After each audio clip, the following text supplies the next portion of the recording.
Good morning, everyone. How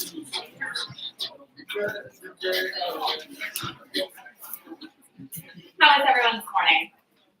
Good? Well, I am thrilled to be here. My name is Windsor Western, and I'm one of the co-founders of her campus. I'm here along with my two co-founders, Stephanie Kaplan-Lewis and Annie Wang. And the three of us could not be more delighted to have you here at her campus headquarters, the home of HC, here in Boston, where we started this company 10 years ago as undergrads. I'm just going to get us started with a little bit of orientation for what's going to happen today.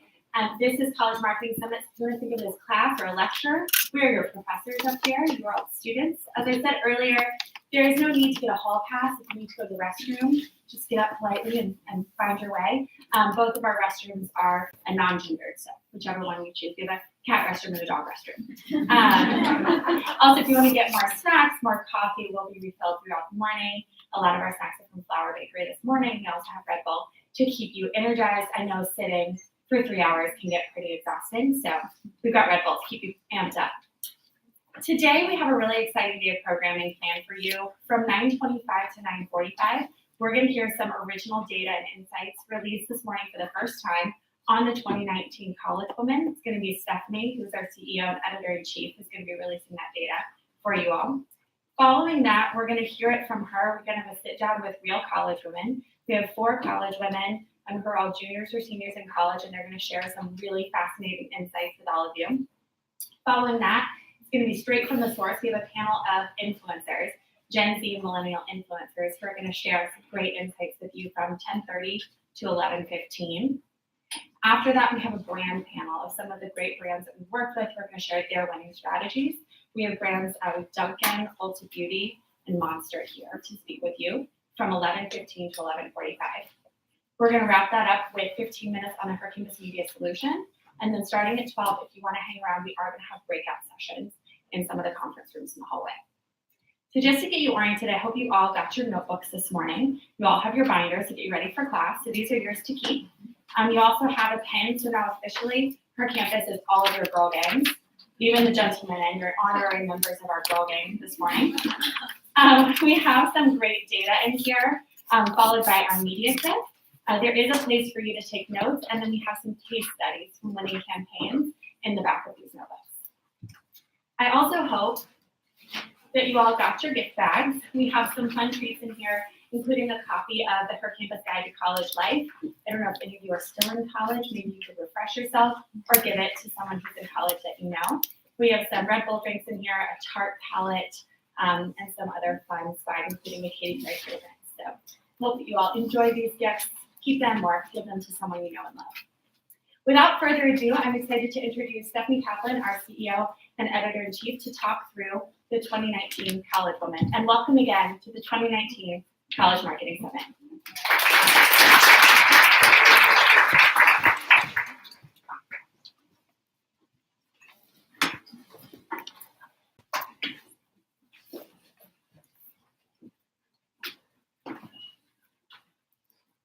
Hi, everyone. Thank you all so much again for being here with us this morning. Again, I'm Stephanie Kaplan-Lewis, Her Campus's co-founder, CEO, and editor-in-chief. So I'm excited to have a super fun, super informative morning with all of you, where we can better get to know today's college woman, the trailing millennial, and at the top of everyone's minds right now, Gen Z. So together, we're going to be looking at the results of a large-scale survey that we conducted just earlier this year of thousands of women aged 16 to 24. I'll be walking you through those results across a number of different areas: psychographic, spending, health, career, social media habits, and more, looking at what we can understand about this group as a whole, as well as, importantly, where Gen Z and millennials start to diverge. Lastly, we're going to step away from the survey data and consider another kind of data, because I'm going to show you our most liked and most engaged with social media posts from this past year, and you can see what those tell us about today's college woman. Now, because this is the College Marketing Summit, as we've alluded to already, and in college's midterm season right now, it seemed only fitting that we treat this as our own midterm of sorts. So please join me in this quiz to see how well all of you really know today's college woman. So I'm going to read off each question and the answer choices, and then you can raise your hand to vote to see which one you think it is that describes today's college woman, and then we'll reveal the answer. So let's get started. So we're starting off talking about today's college woman's psychographic profile. So raise your hand if you think that she considers herself organized or disorganized. She considers herself organized by a large majority. You guys didn't have that much over her. She is organized. Next, does she consider herself ambitious? What about lazy? No one. So you guys are right. She is super ambitious for sure. And is today's college woman a party girl or a homebody? She is most definitely homebody. Do you think that she considers herself fit, not fit, or on her way? You guys are really good at this. You're amazing. Your midterms. It's amazing. She is on her way to becoming fit. And then this might be another pretty easy throwaway one. Do you think that she considers herself more likely to be a Republican, a Democrat, or neither? So by and large, over 2/3 of college women identify as a Democrat. And is she a feminist or not a feminist? You guys are right, she's absolutely a feminist. And do you think she thinks of herself as more entrepreneurial or as more corporate? You're right. Today's college woman is definitely more entrepreneurial, though not completely. A number of people still answer corporate. So here's what we just learned about this woman. She's organized, she's ambitious, she's a homebody who's on her way to being fit. She's a Democrat, a feminist, and an entrepreneur.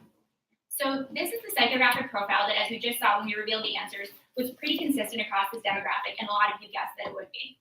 But what were the topics where this group showed more diversity of thought? So now we're going to walk through some of the other areas where the response was a lot more divided, even though there was still a majority answer among this group. So do you think that she considers herself more religious or non-religious? So it was more non-religious, but not by a huge amount. And what about, do you think that she's a healthy eater? Or do you think she's a junk food eater? So she's a healthy eater, but again, there's not a huge difference there. And do you think she thinks of her style as more trendy or more classic? A little bit more classic. And does she consider herself political or non-political? More political, but it's pretty divided there for sure. And do you think that she thinks that she is high maintenance or low maintenance? Low maintenance, but a lot of us totally own to the fact that they are high maintenance, and that is A-okay. Do you think that she thinks of herself as an activist or not an activist? For the most part, she sees herself as an activist, but it's mixed. And is she comfortable speaking out, or is she still finding her voice? Most of these women are comfortable speaking out, which is amazing. Okay, do you think that she sees herself as type A or laid back? For the most part, type A, but it's very, very close, as you can see. And is she a shopaholic or a saver? By and large, in fact, she is a shopaholic. And then lastly, do you think that she is a self-described dreamer or a self-described realist? A little bit more than half say that they are a dreamer. So in addition to these overarching characteristics that we saw first are fairly consistent across this group, these are the characteristics that make up her secondary profile. But again, it's important to keep in mind that while these were the ones that represented the majority of women, there were actually a lot of women that answered the opposite way on all of these as well. So rather than just understanding which characteristics this audience identifies with, we wanted to really take it one step further and really understand how they view the world around them and their place within it. And so here's what we learned. Young women are optimistic about their futures. 4 out of 5 of them agreed with the statement, "I can be anything I want to be when I grow up," which is incredible when you realize these women are already in college on the cusp of their careers, and they still feel this level of optimism. Additionally, they plan to leave their mark on the world.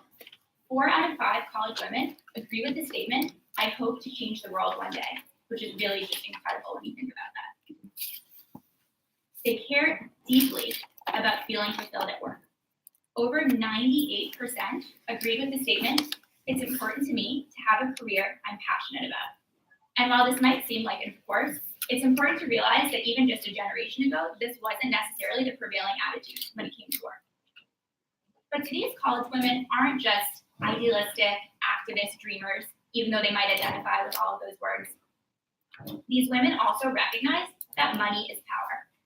7 out of 10 of them agreed with the statement, "It is important to me that I make a lot of money one day." So now we're going to go back to our midterm format for a bit and see whether you can guess if college women love or hate the following, in theory, popular things. So millennial pink, raise your hand if you think that she loves millennial pink. What if you think she hates it? In fact, she loves it, she's still into it. What about athleisure? Do you think she loves athleisure? Do you think she hates it? She loves it. I totally agree. What about Kylie Jenner? Do you think she loves Kylie? Hates Kylie? She says that she hates Kylie Jenner. So I'm telling you, she will eat up all of the Kylie Jenner content in the world. So I think maybe she loves to hate her. What about face masks? Do you think that she loves face masks? Does anyone think she hates face masks? No, obviously she loves face masks. What about avocado toast? Does she love avocado toast? Or is she like kind of over avocado toast at this point? She still loves it. What about skinny jeans? Does she love them? Or do you think that she hates skinny jeans? She still loves her skinny jeans. And then what about flare jeans, which are kind of coming back in? Do you think she loves flare jeans? Or do you think she hates flare jeans? People aren't sure. She does not like flare jeans. And what about Ubering and lifting? Does she love getting around in Ubers and Lyfts? Or do you think that she hates it? She loves it. Now we just have a few more. What about The Bachelor? Very, very timely. Do you think she loves The Bachelor? Does she hate The Bachelor? So she says that she hates The Bachelor, but that doesn't mean that she's not watching it and consuming all the content about it. What about TV overall? Do you think she loves TV? Anyone think she hates TV? She in fact loves TV. And then email. People say that email is dead. Do you think that she loves email? Hates email? In fact, she still loves email, so it's not dead for her. And what about movies? Do you think she loves movies? Hates movies? She loves movies. Online shopping. Think she loves it? Think she hates it? She does love it. Okay, what about hot yoga? Do you think that she loves hot yoga? Or does she hates hot yoga? She hates it. What about candles? Does she love candles?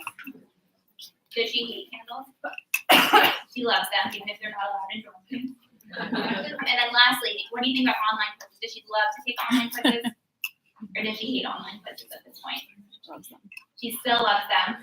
Very excellent way to procrastinate, especially during finals at college. So our audience was pretty consistent in their feelings about these very, very important topics. But what were the couple that we asked about that had a lot more disagreement? What were the issues really dividing this group of college women? So young women were the most divided on Noah Centineo, with almost 50-50 from To All the Boys I've Loved Before, and cold brew coffee. So it's really hit or miss there. So I don't know whether there's any correlation between those two things. We'll have to look at that. So next we wanted to dig into pop culture a bit and some of the most badass, empowering women kind of in the media and in pop culture at the moment. So please take your guess for just a few more questions here. Do you think that she would rather have lunch with Cardi B or Ariana Grande? It was Ariana. Do you think she'd rather have lunch with Nancy Pelosi or Alexandria Ocasio-Cortez? Yes, it was AOC for sure. Would she rather have lunch with gymnastics star Aly Raisman or tennis star Serena Williams? She would pick Serena. And now we touched earlier when we were talking about her psychographic profile on the fact that these women consider themselves political by and large, and they think of themselves as activists. So we wanted to know what are the causes that they care about most, and here's what they told us. So her most important political and social issues of the moment are first, global warming and protecting the environment, number one. Sexual assault awareness and prevention, second. Followed by gun control, and followed by female reproductive rights and abortion. And one thing that was interesting that we noted here is when we asked them the same question a year ago in 2018, gun control and global warming had flipped spots. So last year we saw gun control number one and global warming number three, and sexual assault awareness and prevention, female reproductive rights in the same spot. So that was kind of interesting. So next we wanted to look at her spending habits. We learned earlier on in this presentation how much she cares about making money in her job one day. And we also learned that she considers herself a shopaholic, which is a good thing given that she wants to make a lot of money, so she'll have the funds for it. So this is an audience who's super engaged when it comes to their money, but they're also really still in need of a lot of education about it. A full 88% of young women are interested in learning more about managing their money, which is amazing. About half of them have student loans, and about half of them say that they have a budget right now. 22% of them, so about a fifth or a quarter of college women, have still not yet opened a savings account. That's something they're still looking to do. And most of them are still sharing expenses with their parents. So next we wanted to say, okay, in which categories do they like to save, and what are the categories where they feel they need to splurge? So we asked them about some different spending categories and said, do you prefer to invest in few more expensive pieces in this category, aka splurge, or would you rather buy more less expensive items in a category, aka save? So you all can guess and see what you think were her save versus her splurge categories. So when it comes to makeup, who thinks that she prefers to save on less expensive makeup? Who prefers to splurge on makeup? You guys are right, she wants to splurge on her makeup. What about clothing? Does she prefer to save on clothing or buy more, more expensive clothing? Do you think that she prefers to save or splurge? Yep, you guys are right. She prefers to save when it comes to her clothing. What about shoes? Do you think those are a save item or a splurge item? Her shoes are a splurge. What about accessories? Does she like to save when it comes to buying accessories, or do you think she likes to splurge on them? You guys are right again. Accessories are a save area. And then lastly, what about skincare? Is skincare an area where she chooses to save or chooses to splurge? Yes. The ultimate self-care is her investing in her skincare. But none of these categories were actually her biggest monthly expenditures. So what did she tell us were the biggest areas she spends money on every month? Those two were, one, groceries, and second, food and eating out. So those are kind of all important for today's college women. You better make sure that you get spent. So another significant expense for some college women can be a car. She may or may not have a car right now. It was about 50% actually who said that they do have a car, but 56% are thinking about buying a car in the next 5 years, which is interesting. So now I wanted to touch quickly on her sexual health and birth control. So 56% of our audience that we surveyed are sexually active right now. And the most common forms of birth control they're using were first the pill, followed by male condoms, followed by the pull-up method. So what's good is that 6 out of 10 are interested in learning more about different birth control options, which is great to hear. And more than a third of them, unfortunately, aren't satisfied with their current birth control. So there's a lot of room for education and learning about new opportunities for her there. So next we're going to talk about her social media habits, which I know everyone is always really curious to understand. So we're going to return to our midterm format again, so please raise your hand and guess for these next slides to reveal the answer. What do you think is her favorite social media platform? Do you think that it's Facebook, Instagram, Snapchat, Twitter, Pinterest? It is Instagram, you all nailed it. What do you think is the first thing that she checks when she wakes up? Do you think it's her email, her Facebook, her Instagram, her Snapchat, or her Twitter? In fact, it's her email. What is the last thing that she checks before she goes to sleep? Do you think it's her email, her Facebook, Instagram, Snapchat, or Twitter? It is her Instagram. And which app does she use the most to keep up with her friends? Do you think it's Facebook, Instagram, Snapchat, Twitter? So in fact, it's Instagram, but interestingly, when we asked this question a year ago, the answer was Snapchat for this question. And from 2018 to 2019, it turned to Instagram. What app do you think she uses the most to keep up with her family? Do you think it's Facebook, Instagram, Snapchat, or Twitter? You're absolutely right, it's Facebook. And which app does she use the most to follow brands? Do you think that it's Facebook, Instagram, Snapchat, Twitter, or Pinterest? Again, it's Instagram. And which of these apps, I may have kind of revealed this before, but which of these apps does she use less now than she did a year ago? Facebook, Instagram, Snapchat, Twitter, Pinterest. Yep, so it's Snapchat. And then conversely, which app does she use more now than she did a year ago? Do you think Facebook, Instagram, Snapchat, Twitter, Pinterest? You guys are all right. It's Instagram. So we've talked a lot up until now about this group as a whole. And since they're all really still close in age, even though we were talking about trailing millennials and beginning of Gen Z, they're united on a lot of things, as you would think. But there are absolutely some generational differences that start to rise to the surface as well. So what do we need to know about Gen Z specifically, this next generation that's really coming into focus? And specifically, where does Gen Z over-index compared to millennials? Here's what we learned. So Gen Z is more likely to report that they're passionate about politics and news and to identify as being someone who's political. They're less likely to identify as heterosexual, and they're more racially diverse.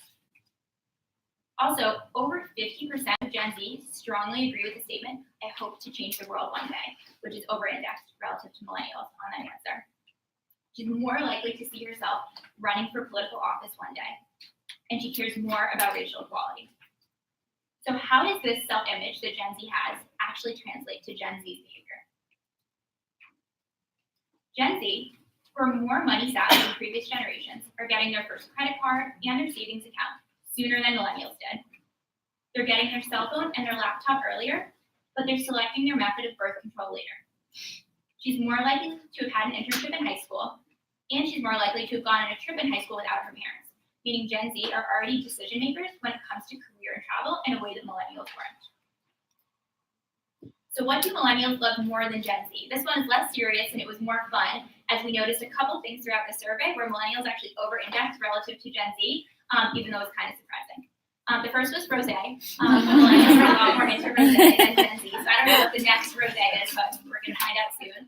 Candles. Millennials were way more into candles than Gen Z was, and machine smokers. So these are all very, very millennial things, where they actually over-index significant relative to Gen Z, which is kind of funny. So before we wrap up what was kind of going through the data and survey portion of my presentation, since we're all at the College Marketing Summit, I know you're all marketers who want to know, how do you get this woman to pay attention to your brand? So here's what she told us when we asked her. We said, what are the most effective ways to get her to pay attention to a brand? And she told us free samples, hearing about the brand from a friend, seeing the brand at an event, Instagram ads, a site she likes bragging about a brand, and an influencer posting about a brand. So I think what really came through loud and clear here was really the importance of kind of an integrated, multi-touch point approach. Because when you look at this, you can see that she's taking stock of what her friends are saying. She's absorbing what she sees in social media, especially when it comes to Instagram. She's paying attention to influencers, be they bloggers or the websites that she loves the most. And she's interacting with brands in real life too, trying product samples and experiencing them at events in order to make up her mind about what she thinks about brands. So we've just learned all about today's college women based on what the data has to tell us. So now we're going to turn to a different kind of gathering data, some field research, observing the college woman in her natural habitat, aka social media. So we looked at our top performing Facebook and Instagram posts from this year to see what they would show us about today's college women. And again, these were the most liked, most engaged with posts that we posted all year long on Facebook and Instagram. So let's see what today's college woman is all about according to social media. So the first thing to understand is that she can't survive life without her BFFs. Because the bonds that you form in college are really unlike anything else. She sticks with them through thick and thin.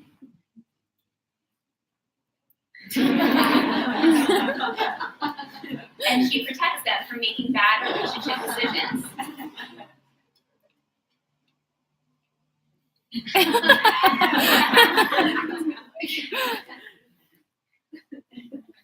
And really, she just all around builds her girl gang up.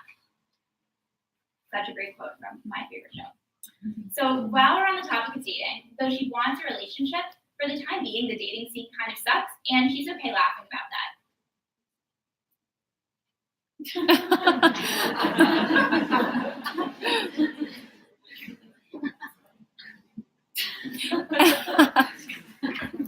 Because self-love is really what it's all about these days anyway.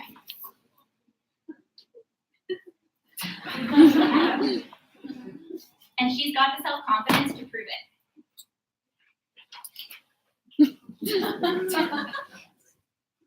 After all, she's got a big social media image to maintain.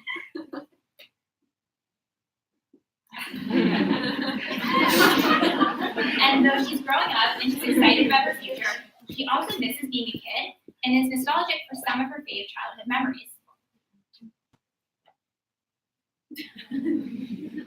And though she acts like she can't wait to graduate and get out into the real world, she's a little bit sad about growing up too.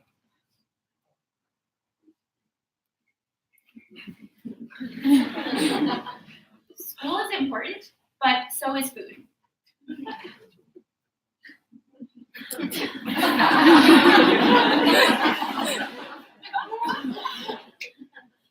Food is her biggest weakness when it comes to her spending.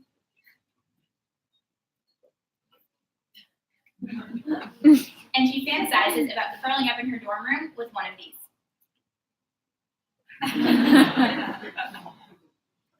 Plus, she is genuinely not sure whether there's life without coffee.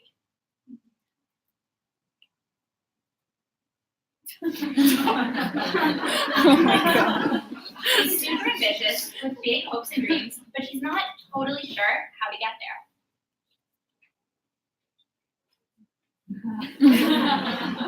But she refuses to accept that she can't have it all.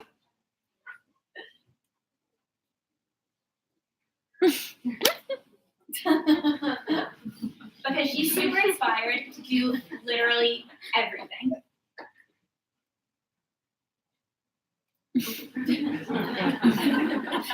But when it all starts to feel like too much, she also kind of just wants to grow up to be a dog mom.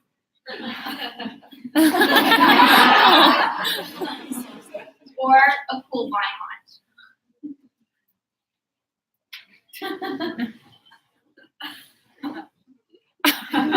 Suspicious.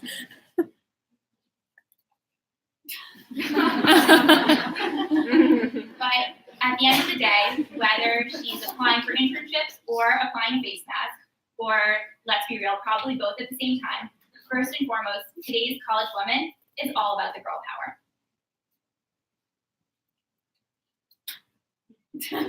Oh my gosh. So thank you all so much. We're so happy to be here spending the morning with you, and I'll be happy to chat with anyone afterwards during networking time to talk about any of this data further or answer any of your questions. So I'm thrilled to now invite to the stage my colleague Danielle Tulo, her campus's senior editor, who's going to lead us in a conversation with today's real college women. Welcome, Danielle.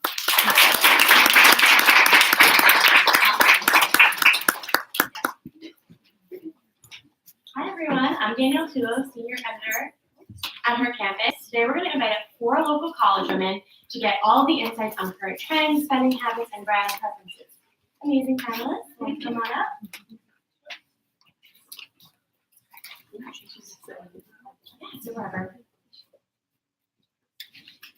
All right, Talia, we'll start with you. If you guys just want to start by telling us where you go to school, your name, your major, and any any activities that you're involved in. Sure. So I am Talia. I go to school at Emerson College right here in Boston.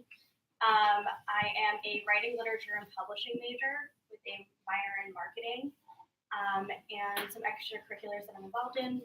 Obviously, I run her campus chapter at Emerson, and I'm also the editor-in-chief of the Emerson Review, which is an international literary magazine that's been running for about 40 years. And I also copy edit for some of our on-campus publications. My name is Zoe. I am a senior at Boston University studying public relations with a double minor in English and psychology. Very fun. I am also in charge of Boston University's Her Campus chapter. I've been doing it since my second semester, my sophomore year, so it's been a long run and kind of sad to leave it.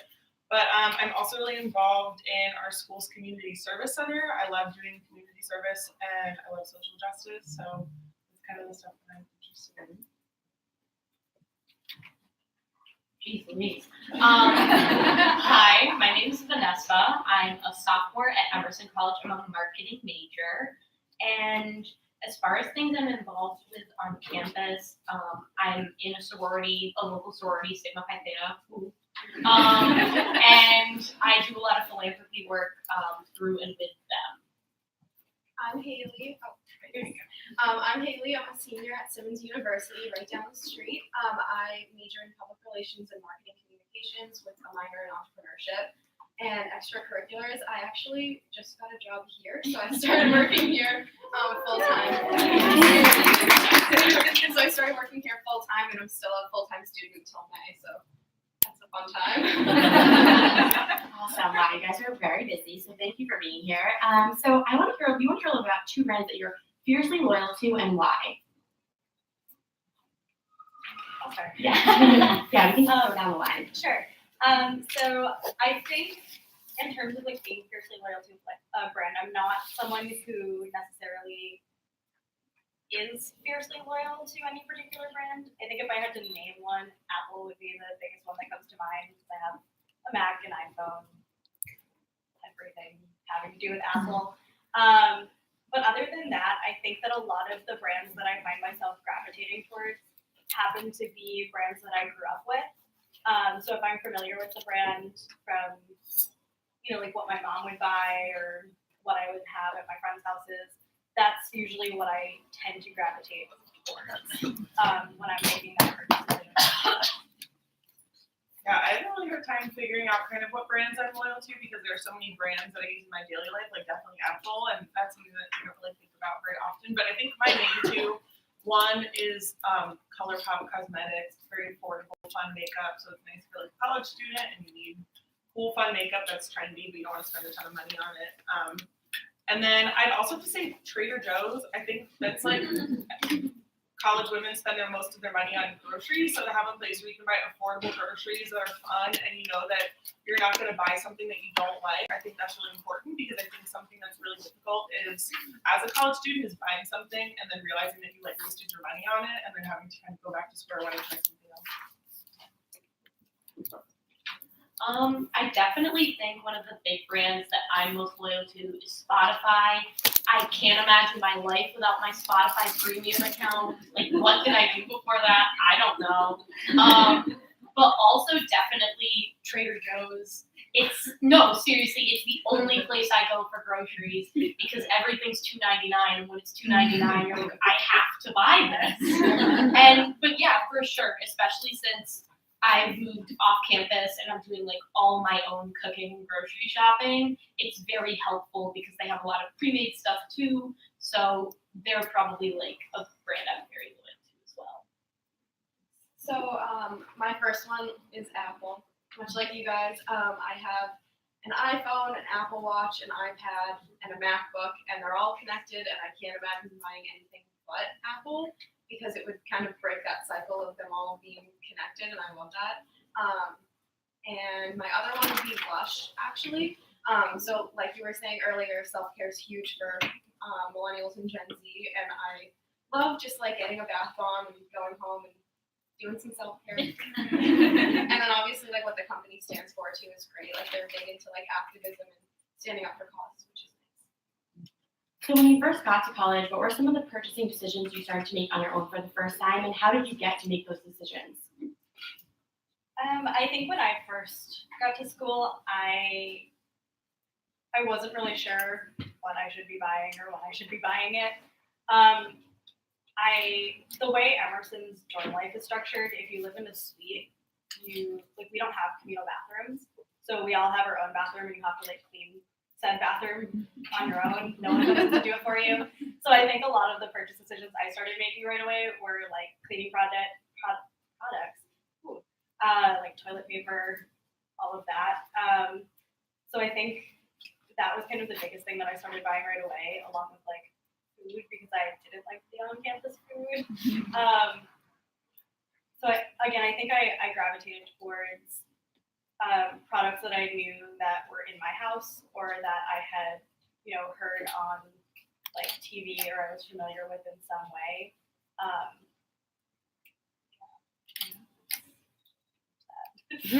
I think when we go to college, we don't really realize that we make all of our purchasing decisions on our own because you don't have mom at home to be like, hey, I'm coming home from work. What do you need from the grocery store? It's like, okay, well, now I have to go to like CVS or Target to like buy my makeup or Ulta, Sephora, or wherever. Like, I have to go and buy all those things that I run out of. I can't just be like, hey, mom, can you buy this for me? And like, skincare is expensive and makeup is expensive and like, especially if you want to take care of your body. So I think, again, everything is something that we kind of have to think about for the first time, but I think food especially because you don't really realize how quickly vegetables go bad until they actually go bad. Because when I go to the grocery store, I'm like, oh, I'm gonna buy all the stuff that my mom bought when we go to the grocery store, but she was feeding 4 people and I'm feeding 1, and I think definitely my eyes are bigger than my fridge in that respect.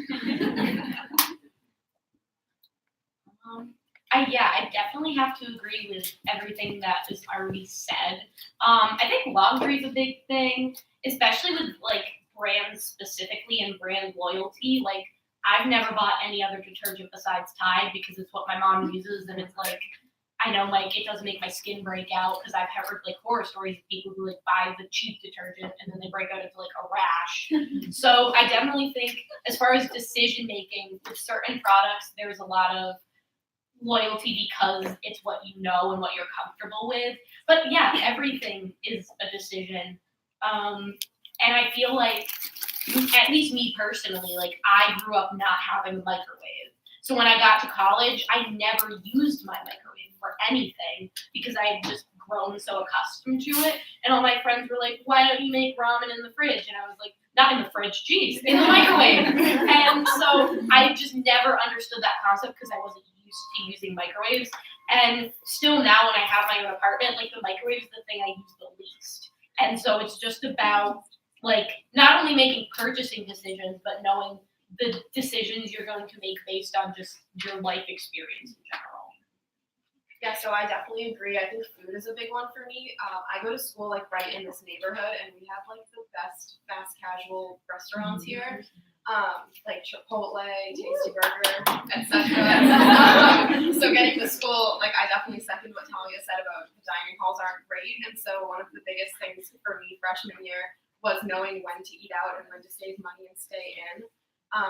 And then another big one for me was that I went to a high school where we wore uniforms, and so buying clothes was kind of like a purchasing decision that I hadn't had to make before in college. Like I got to college and I had clothes up until the summer, but then I really didn't have a lot to wear for like the winter, and so I had to start buying my own clothes and going out and finding places to buy clothes and everything.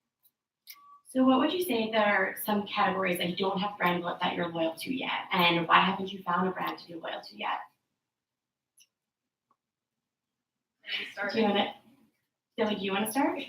I don't know. I feel like I can't really think of like a specific area of my life where I'm like, yeah, I have no idea what I would use for that. Where I like go to the store and I don't gravitate to a certain thing. And I think it totally has to do with what Vanessa said. Like a lot of, and I think Talia said it too. Like a lot of our purchasing decisions are based off of what like our parents bought for us or our caretakers bought for us when we were kids. And like, I mean, I'm sure if I had to try a bunch of different laundry detergents, like I might pick something else. But I think it's important to like think about the fact that most people already have brands that they're loyal to.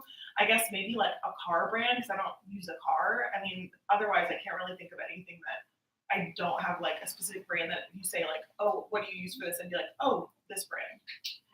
And you all feel that way? Yeah, generally I do. I feel like if I had to choose something, I feel like I'm most adventurous to try different makeup brands. I really like makeup and it's like a passion of mine. It's like a hobby. So when there's like a new brand that I've never heard of, I'm willing to spend the money and try it if there's a lot of hype behind it. I'm not like, oh, this is the only foundation I'll use. If someone's talking about like this amazing new foundation and it's reasonably priced, I'm willing to kind of like venture out and try it. So that's the only thing that I kind of thought would maybe fit into this. Yeah, I second that. I think makeup's a big one. Like whenever I go to the store, I like to try new things for makeup, and especially if I'm going to like the drugstore for makeup or something like that, it's not going to cost as much. I'm more adventurous, especially I'd say with mascara. Like I tend to try a lot of different mascaras to see which one I like best. So we know that you have the brands that you're super loyal to. So how do those brands win you over? It could be anything from social media to an event that you went to and you got to try some products. What would you say is like the main thing that they win you with? I think for me, a lot, like we've been saying, a lot of the stuff is what I grew up with. So I think a lot of the brands that I find myself loyal to is because it makes me feel like home. I do obviously live away from home, so any kind of home comfort I can get, I kind of latch onto a little bit. Just because I am a homebody and I don't really like being away from home all that much. So I think that, you know, if I use the same laundry detergent and my clothes smell like my clothes at home, it kind of makes me feel like I'm not as far away from home. So I think that that's a big portion of where my brand loyalties lie. Also, like I've always had, since I got a smartphone, an Apple, like an iPhone. So I think that like not being willing to, I don't want to say not being willing to change, but just knowing that I am comfortable using that and comfortable working with that system. I don't necessarily want to give it up. And I think Haley mentioned like all of it's connected, which is really nice. So I don't have to worry about like one thing. Like if I can't text from my phone, I can text from my laptop, which is, it's a nice versatile kind of system. So I think that's kind of where all of my brand loyalties lie. But Yeah, I definitely agree with what Vanessa and Haley said. I think for makeup too, I don't really have a brand that I'm loyal to. I definitely have brands that I'm loyal to, but I think as far as like purchasing makeup, that's the kind of thing that I purchase all the time because I'm also really into makeup. As you can see by my face. But I think that there's definitely, I want to say like 2 or 3 factors for me that make me want to lean towards a brand like ColourPop, for example. I feel like they have to have like accessibility as far as price and like how you get it, and a cool factor. If there's not really a cool factor and a brand is kind of doing the same thing all the time, then it kind of can get old, I guess. So I think having the like accessibility and cool factor is really important for me. And I think an added bonus is having a cause. So like brands, the one I can think of off the top of my head is Thrive Cosmetics. So every time you purchase something from their brand, they donate it to a woman in need at a shelter. So I think that that's really important. I think that definitely drives some of my brand loyalty is if they're giving back to somebody else. Same with like Thinx, the underwear brand. They also give, they use their proceeds to give women who don't have period products. So I think that's really important. Do you have an example of a cool factor, like what that exactly means? Yeah, totally. So I think with ColourPop specifically, it's like the idea of interesting makeup that's really highly pigmented and cheap. So the idea that you have to spend a lot of money to get good products is not true anymore. So I think that cool factor would be launching like really fantastic products that are kind of not done very often is really important because I mean they just launched a palette that's green and it's like fully green and I've never seen a green palette from a makeup brand before. So I just think that that's really cool and new. I definitely have to agree with the cool factor. My example that I'm going to bring up, I feel like we're only talking about makeup, but Glossier just released their new Play range, which is kind of straying from their aesthetic of like light natural makeup, and it's a lot of glitter and a lot of color. And they have an amazing in-store experience. Over the summer, I went to their store in New York, and it's just such a cool vibe. And I feel like they really bring what most people view as like the cool factor. Another brand, like you said, with giving back is Warby Parker. I only have Warby Parker glasses because they give a pair of glasses to someone in need. And I feel like they're really good glasses and they have lots of like different style varieties. So I definitely think that what Zoe said about cool factor and giving back in some way are both things that make me more interested in brands. I think for me, a recommendation from a friend is the biggest thing because like Zoe said earlier, the worst thing for college women is buying something and then realizing you don't like it and you wasted that money. So having a friend tell me that they like a product kind of is just like the seal of approval that I need to go either further research the product or go buy it myself. And do you guys learn about brands through social media, and how? Like, how do you come across them? I would say like through influencers I've come across brands on social media, but I personally tend not to pay attention to like ads on social media so much. I definitely think that I learned about brands through social media before FabFitFun was like the big, like, you know, like now they're like kind of a joke. It's like every Bachelor contestant is sponsored by FabFitFun. And like you're not a Bachelor contestant if you don't have a FabFitFun code. But back in high school, my mom actually found FabFitFun through Tori Spelling from 90210. And she was promoting it when it first came out, and that's one of the best things. Like I still text my mom like, when's the box coming in, and she FaceTimes me and shows me what we got in the box. We divide up the stuff, like my mom gets this and I get that, and so that's something I learned about through social media and absolutely love.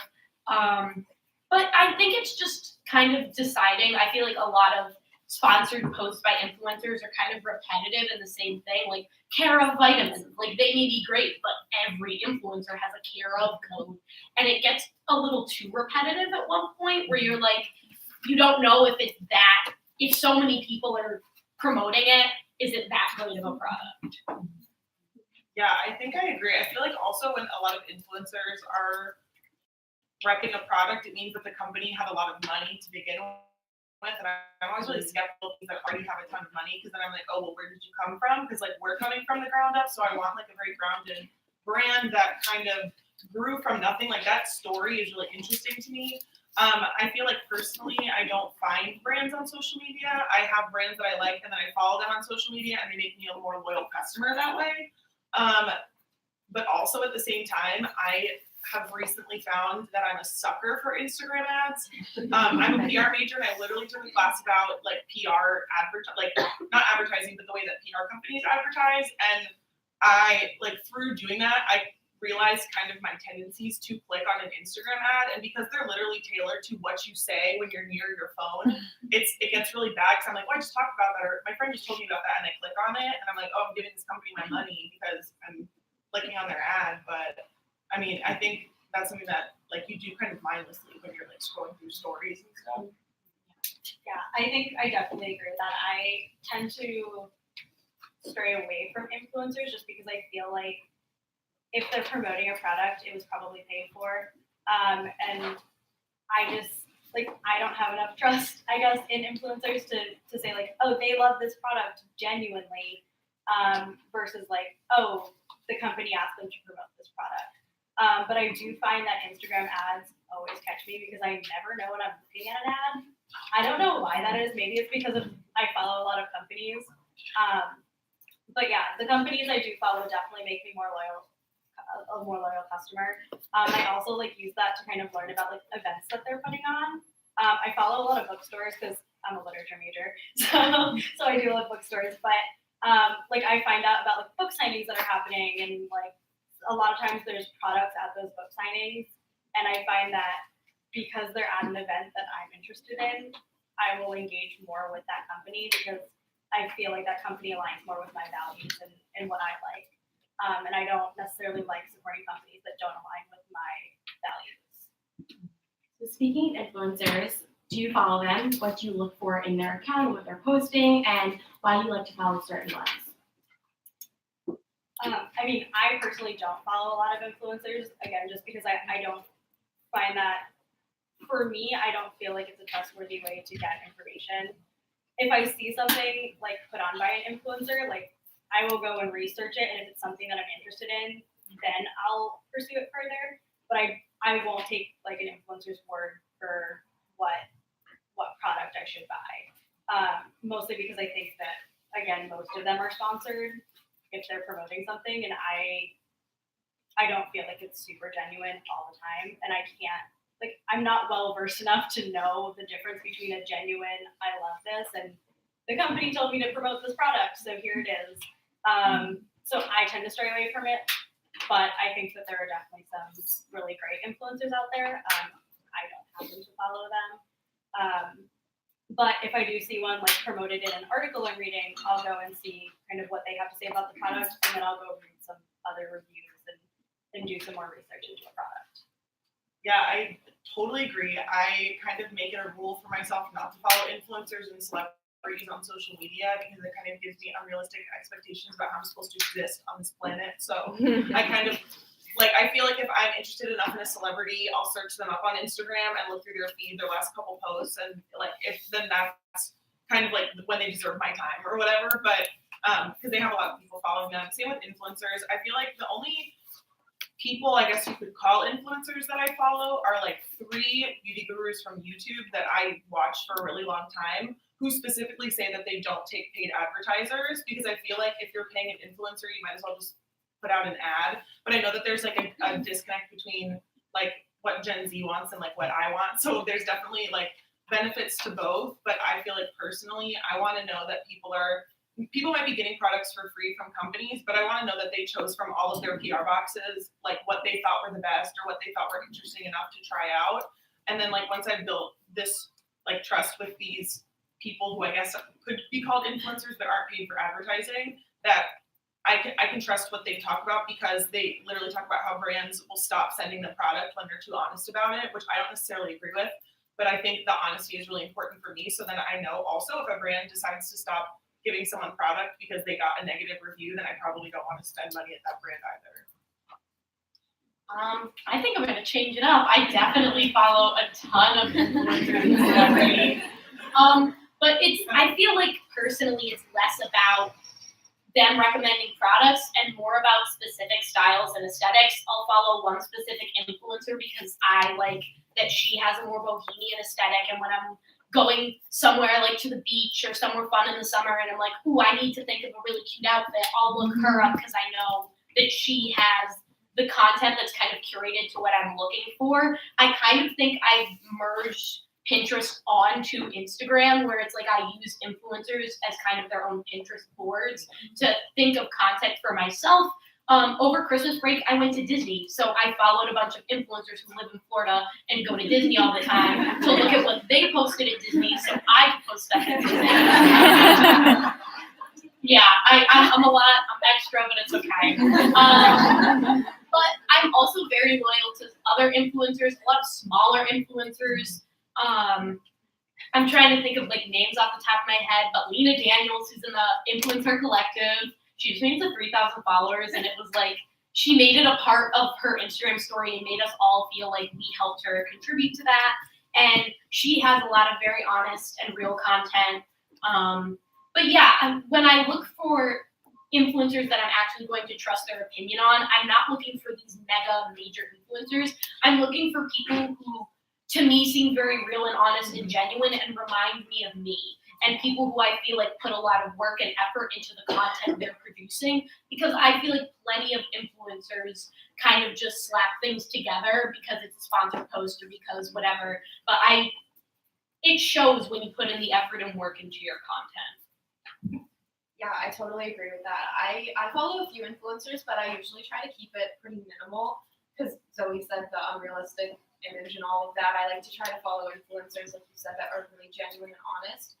So that's a huge thing. If they're going to be doing a paid campaign, I like to know that they're using the product that they're being paid to do a campaign for. So for instance, I follow this one influencer, and she'll use a product in a paid Instagram story or a paid Instagram post, and then I'll continue to see that product being used down the road in non-sponsored posts, and that's a real recommendation in my mind because she's still using the product. So would you say you follow a lot of micro-influencers? I really only follow 1 or 2, and they're bigger influencers. Okay. I definitely feel I follow a lot of micro-influencers, and I feel I still follow some bigger influencers, but I definitely feel the micro-influencer community is much more genuine and honest because they're not being hunted down by these brands to promote their products. So at the micro-influencer level, I feel it's a lot of genuine recommendations, and a lot of micro-influencers I feel have blogs and promote on blog posts oh, these are my favorite so-and-so, or these brands are the ones that I like. So yeah, I definitely feel I follow more micro-influencers because of the genuine connection there. Awesome. So now let's talk about budgeting. Do you have a budget? And if you do, how do you set it? I definitely have a budget. I kind of give myself leeway. Like, if I'm gonna spend money on food or experience, it's fine. But if I'm spending money on anything that's not food or an experience, then I probably shouldn't be spending money on it. I also work in a call center for student loans, so I see the back end of student loan debt, and it's scary as someone who does have student loans. So I think that being from that environment and knowing the backside of that business, because it is a business in and of itself, I am more apt to save money so that I can pay off my student loans sooner than I am to go and buy a ton of things. That's not to say if there's not a sale, I'm not going to go buy stuff, but I won't go and buy something at full price because if I don't need it. If it's something that I need in the moment or I'm going to make a memory from it, then I will. But I think that if it's not tied to, going out with my friends and making a memory with them, or family and making memories with them, or food to sustain myself, then I think I have a little bit more. I think I'm more apt to not spend money on something. Like, I can reason out, like, you don't need that sweater right now. It'll go on sale in a few weeks, and then you can get it if you really still want it. So I think that, well, I definitely have a budget, and I say, like, don't spend more than this money. I never really come close to that just because I want to, like, my priority is paying off my student loans so that I can be able to, like, give back to communities and donate some of my future salary to organizations that I really care about and not have to pay off student loans for the rest of my life. I am going to be paying off student loans for the rest of my life. I learned the hard way how to kind of create a budget. My family is not super money savvy. I have a lot of friends whose families are, and like they're doing really great with saving their money, but like I didn't really have the resources growing up, like coming into college, making a lot of purchasing decisions to know how to save money. And I'm the type of person where like, if I see money in my account, I know it's like, it's burning a hole in my pocket. Like I know that I have it and that I can spend it on food, experiences, clothes. I never buy things full price ever. And I think that's something that has definitely helped. Like I like to go thrift shopping and I only shop off the sale rack in most stores that I like, even higher end stores. But I would really like to learn more about budgeting. I feel like that's not something that they teach us in school. They should teach us that in high school, but they don't. And even then in college, like there really aren't resources for us. Like they say that they have like the financial center for it, but they don't really help. They mostly help with like financial aid for college. What I started to do was have my paychecks from my part-time retail job sent to a different debit card, and then I hide that debit card for myself so when people see it, it doesn't exist.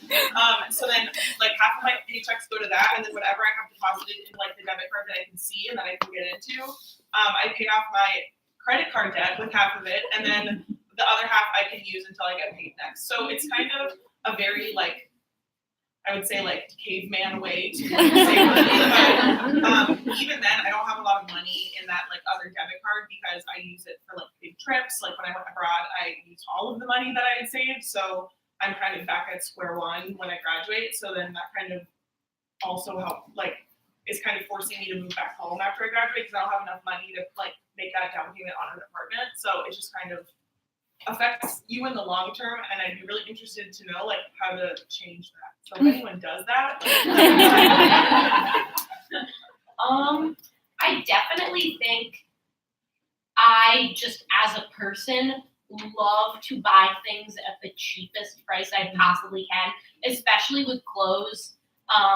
Even just growing up, like I remember being in like third grade going through Marshall shopping for my mom just because I love finding good brands at low prices. So definitely I like fall into the habit, and so I kind of set the budget for myself. Like with grocery shopping at Trader Joe's, I buy the same thing every single time. And if I buy something new, I switch it out with something old so that I don't spend like more. I also recently, since August, have stopped online shopping, and that's really helped me save money a lot. I tell myself that like if you want something, you have to physically go out and get it. And it's really, really helped me save money because I feel like a lot of the time I online shop when I'm bored, not because I need things. And I still go online shopping and put things in my cart and whatever, but I am able to, with online shopping, check and see if it's in a store and tell myself, oh, well, these pants are cute. They're down at the location on Newbury Street on Saturday. I have free time and I'll go and try them on. And if I really like them, I'll buy them. So that's kind of my mentality as far as like trying to save money. I did break my online shopping rule and I ordered a phone case for $7 because this company was having a sale and they're an online only retailer. So that's the only time in like 6 months that I've online shopped. So that's probably like my biggest thing that I do to help with budgeting. It's a big accomplishment. Ooh, thank you. It's not as hard as I thought it was, but yeah. I wouldn't say that I have like a budget specifically, but I have like a guideline of how much I should spend. I'm like Zoe, like money burns a hole in my pocket. But I've been trying to use like things that I'm saving up for as like a motivator to save money. So like definitely like Talia said, experiences are huge. I really like to save money so that I can go on trips and vacations and see new places. So if I'm saving up for a trip, I have that motivation behind me. It's like, no, you don't need to go to Chipotle. Like you're going on a cruise next month, you know? And then right now, the thing that's motivating me is apartment shopping. So like getting an apartment, being able to afford that is the motivator. But if I don't have something like that motivating me, money burns a hole in my pocket, for sure. I love the debit card trick. That's like, I need to go have mine. So now I want to open this up for question and answers. We can ask panelists some questions. We have some time for that. So who has some questions? Yes. I'm curious about what your media consumption habits are. So, do you watch broadcast television, or are you consuming content in other ways? What kind of magazines do you read? I strictly use my TV and cable to watch The Bachelor. That's it. I watch nothing else on my TV except The Bachelor. I'm a big Bachelor fan, but I love to hate it. All throughout high school, I was like, The Bachelor's so stupid, like it's so fake.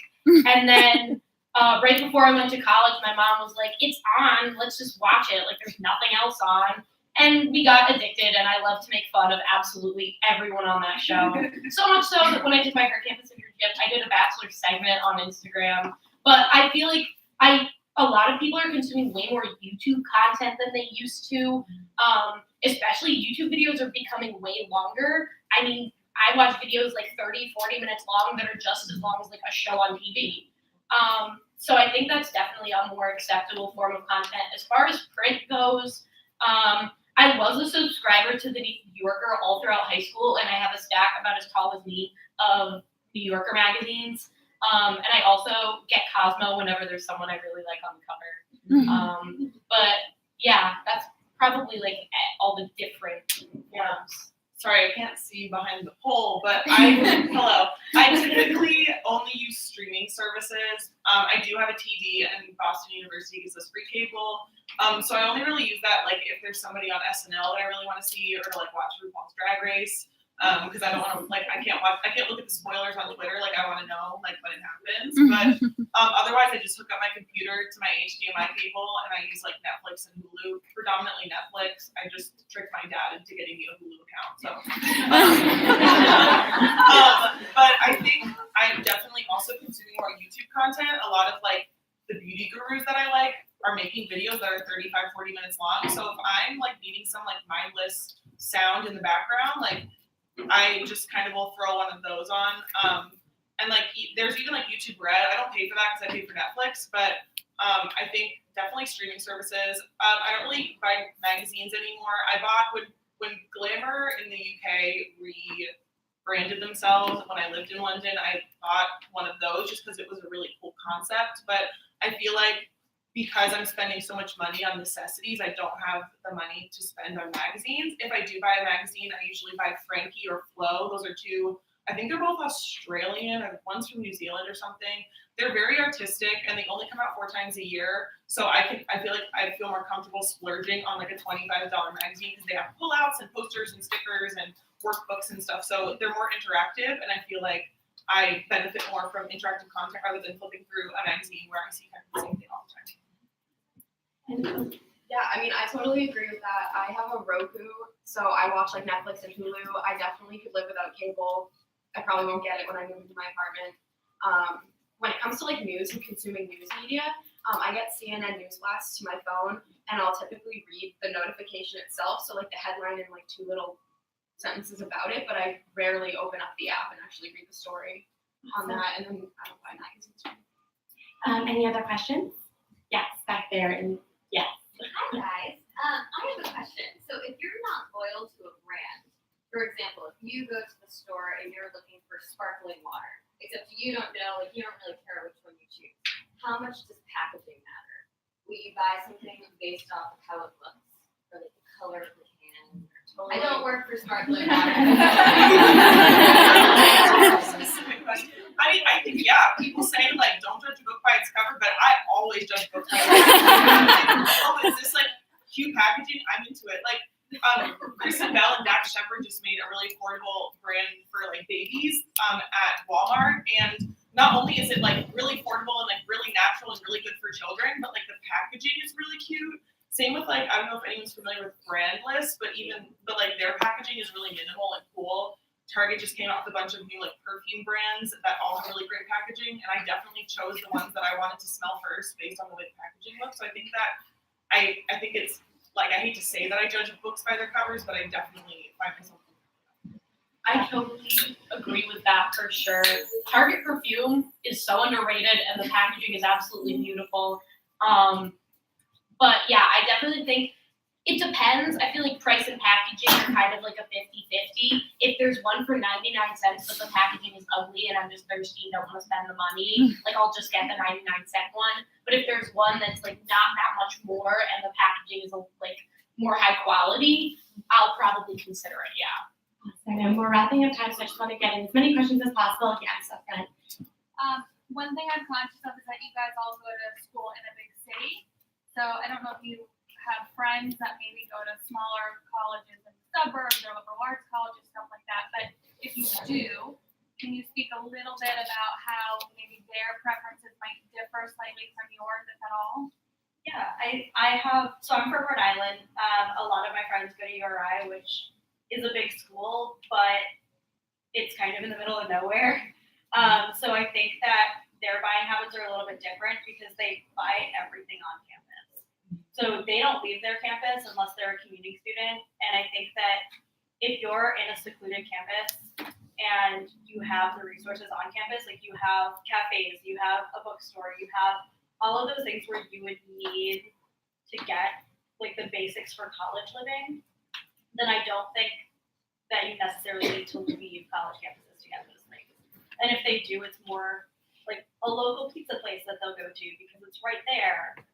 Like they won't really venture any more than like 3 minutes outside of their campus if they even need to, from what I've seen in their purchasing habits. Yeah, I'm from Virginia, and we have a lot of big colleges there that are kind of in the middle of nowhere. Because once you get like 45 minutes outside of DC going south, there's literally nothing. It's like, I mean, there's a school that's in a town called Farmville, and all they have is a Walmart and a Subway. So I think that kind of goes with like what I was talking about before with like accessibility. Like if a brand is accessible, whether it's like really easy to order from them online or like they're in stores like Walmart and Target, like for smaller, for like even big schools in the middle of nowhere or smaller schools in the middle of nowhere, it is definitely more local based and like word of mouth and online shopping.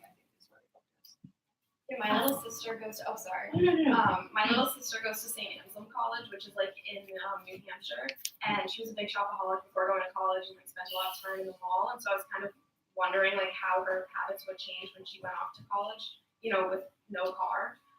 And she's totally still shopping. She's shopping online, probably more than she was before. So I think online shopping is big when you're in the middle of nowhere, for sure. Yes, you know that. About where and how you guys keep up with the news and information outside of like fashion. So financial information or general. Definitely Twitter. Twitter for sure. Like hands down, it's the most efficient way. I mean, I feel like everyone our age kind of gets the gist that Twitter is just news and memes and that's it. Like, or both. Like the only accounts I follow on Twitter are news platforms and then like meme accounts.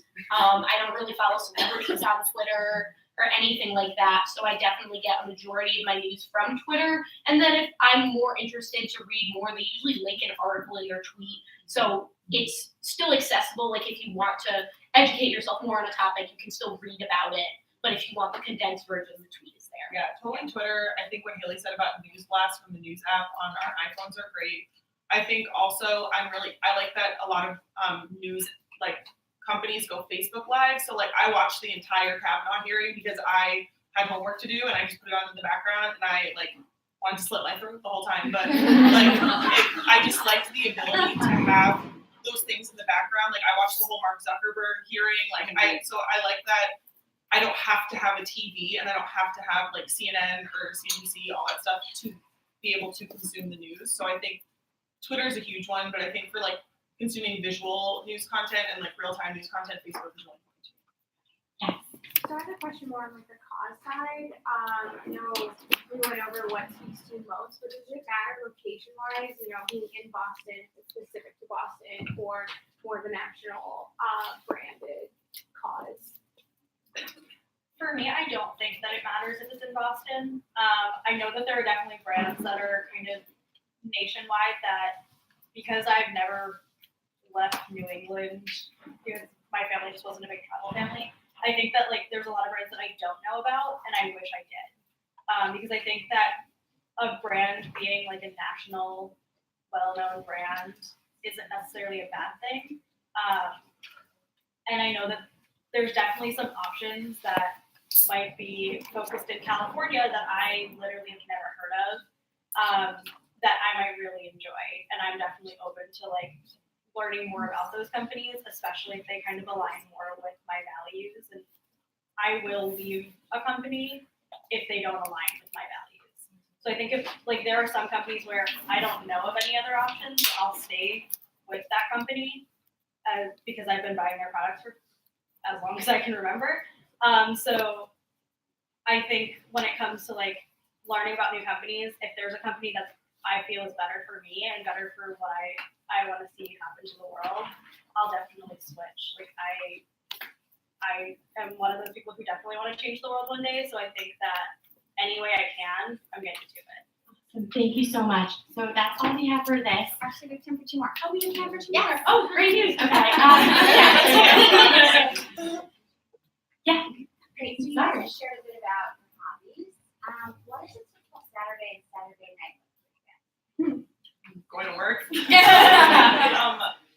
I think Saturday is the only day of the week that I take off of work, and I think it's really difficult having a part-time job and being a full-time student because, like, I don't have the luxury of being able to go to like networking events and stuff like that. But I feel like Saturdays are like my rest day. Like Sunday it was for the Lord, but Saturdays are for Zoe. And I do like to go out at night, like with my friends, if I have that opportunity. But it does cost money, so sometimes I just kind of stay at home, or I'll go kind of explore the area. But I think because our lives, I can't speak for everybody, but I can maybe guess that like because our lives are literally so like jam-packed every single day of the week that like just having a day where we can kind of just sit and like maybe run to a store that we want to go to, or just like take a break, go out to eat somewhere is really nice.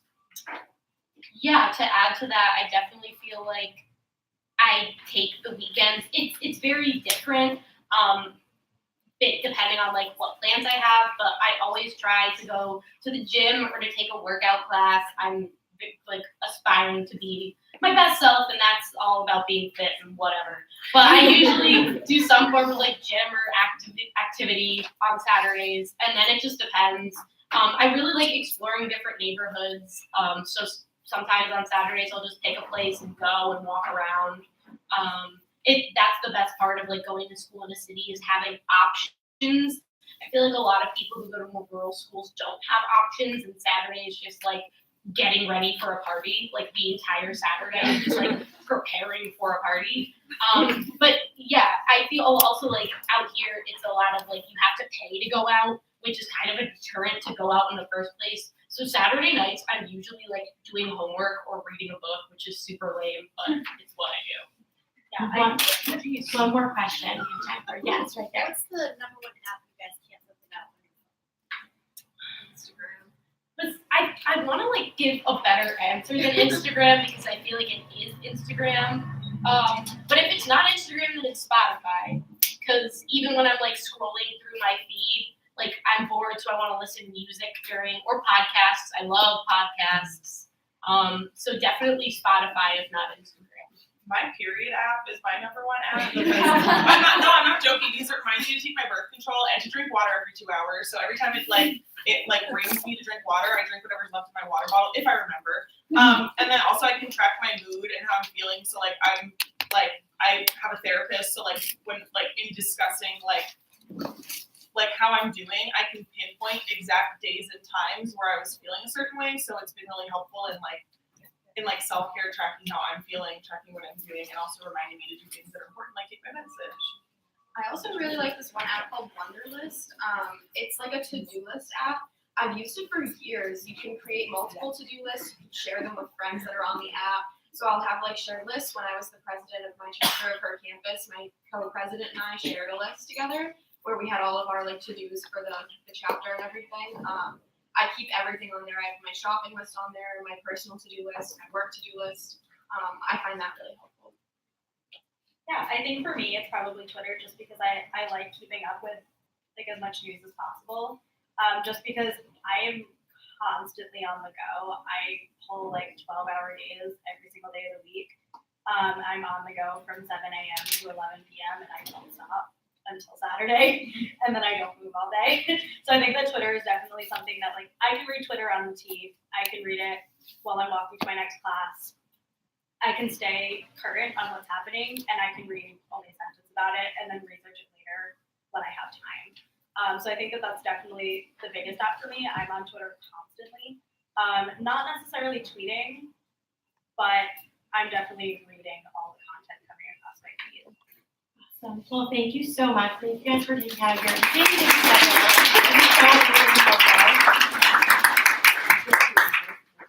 thank you all so much. So while they're getting their thank you gifts from Danielle, just to recap what we just heard, which hopefully that was super informative for all of you. I think some of the big takeaways were that while some celebrity and mega influencers may be a little contrived, micro influencers definitely still have a loyal following. Cause marketing definitely matters. She's more influenced by her friends or brands or micro influencers than the mega paid influencers. Thank you, ladies. She's in a city, she's shopping online or at local retailers. If she's in a rural campus, she's keeping it on campus with what's local, doing lots of online shopping. She's gaining access to her own buying power for the first time. And while mom's brands are still super enticing, if you can make your brand more relevant than her mom's brand, she's willing to swap. She still has a lot of nostalgia, and she might be a little bit of a homebody, so can you make that connection? And also food is super, super important. So without further ado, excited to introduce Megan Shuffleton and our panel of influencers from the Influence Her Collective.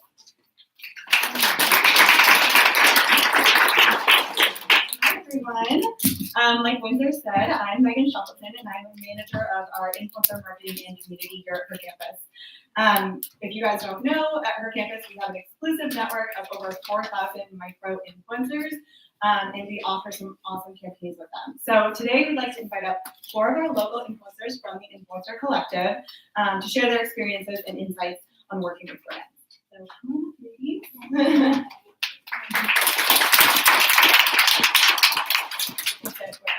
Good morning, everybody. And similar to Danielle's little panel, I've got some questions prepared, but we'll definitely leave time for Q&A. So to start off, I'd love for you guys to introduce yourselves, maybe your blog name, drop your Instagram handle, and maybe like when you started blogging and what kind of content you create. We can start with you, Tracy. So my name is Tracy. My Instagram handle is Tracy Leonie Naz, and I do more fashion-based content, styling ideas, outfit ideas, that sort of thing. Hi, I'm Jacqueline. I'm the food writer for the Boston Herald, and I run my travel blog called JP Louise. And I actually had my first book come out last year called Boston Food Crawls.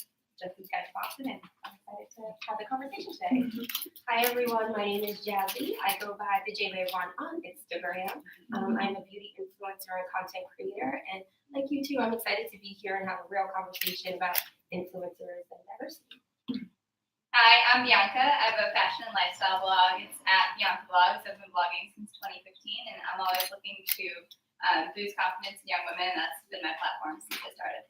So, thanks, guys. So, what made each of you want to become an influencer or a content creator? You know, what were your goals at the beginning, or what were you inspired by? Let me start with you, Katie. I love talking about products, like different things, different trends that I'm loving right now. And I feel like I can only talk about it extensively with my friends for so long before they just got annoyed with me. So I felt like Instagram was a great platform for me to just have like a creative outlet. Yeah, I started a few years ago because I wanted to share, all my travel photos, and I really, like the same thing. I would love telling people about trips I've been on, the planning process, what do I bring with me on a trip. And I just started the blog as a platform, and then, Instagram as well. And yeah, just kind of from there. For myself, I guess I was a little bit different. I was inspired by lack of representation on social media and digital media. So I always wanted to try these makeup products or just beauty products, but I never saw someone that looked like me. So I was like, I'm going to be the voice for girls that are sitting at home like, how does this look on dark-skinned women? And it just kind of transformed from there. I've just always loved to write. So when I went to college and I wasn't writing as much, it was just my way of continuing to write. So I really focused on blogging for a long time, and it's kind of moved into Instagram as I think our society really loves pictures and that creative content, and I've just kind of started to build it out through inspirations in my everyday life. Awesome.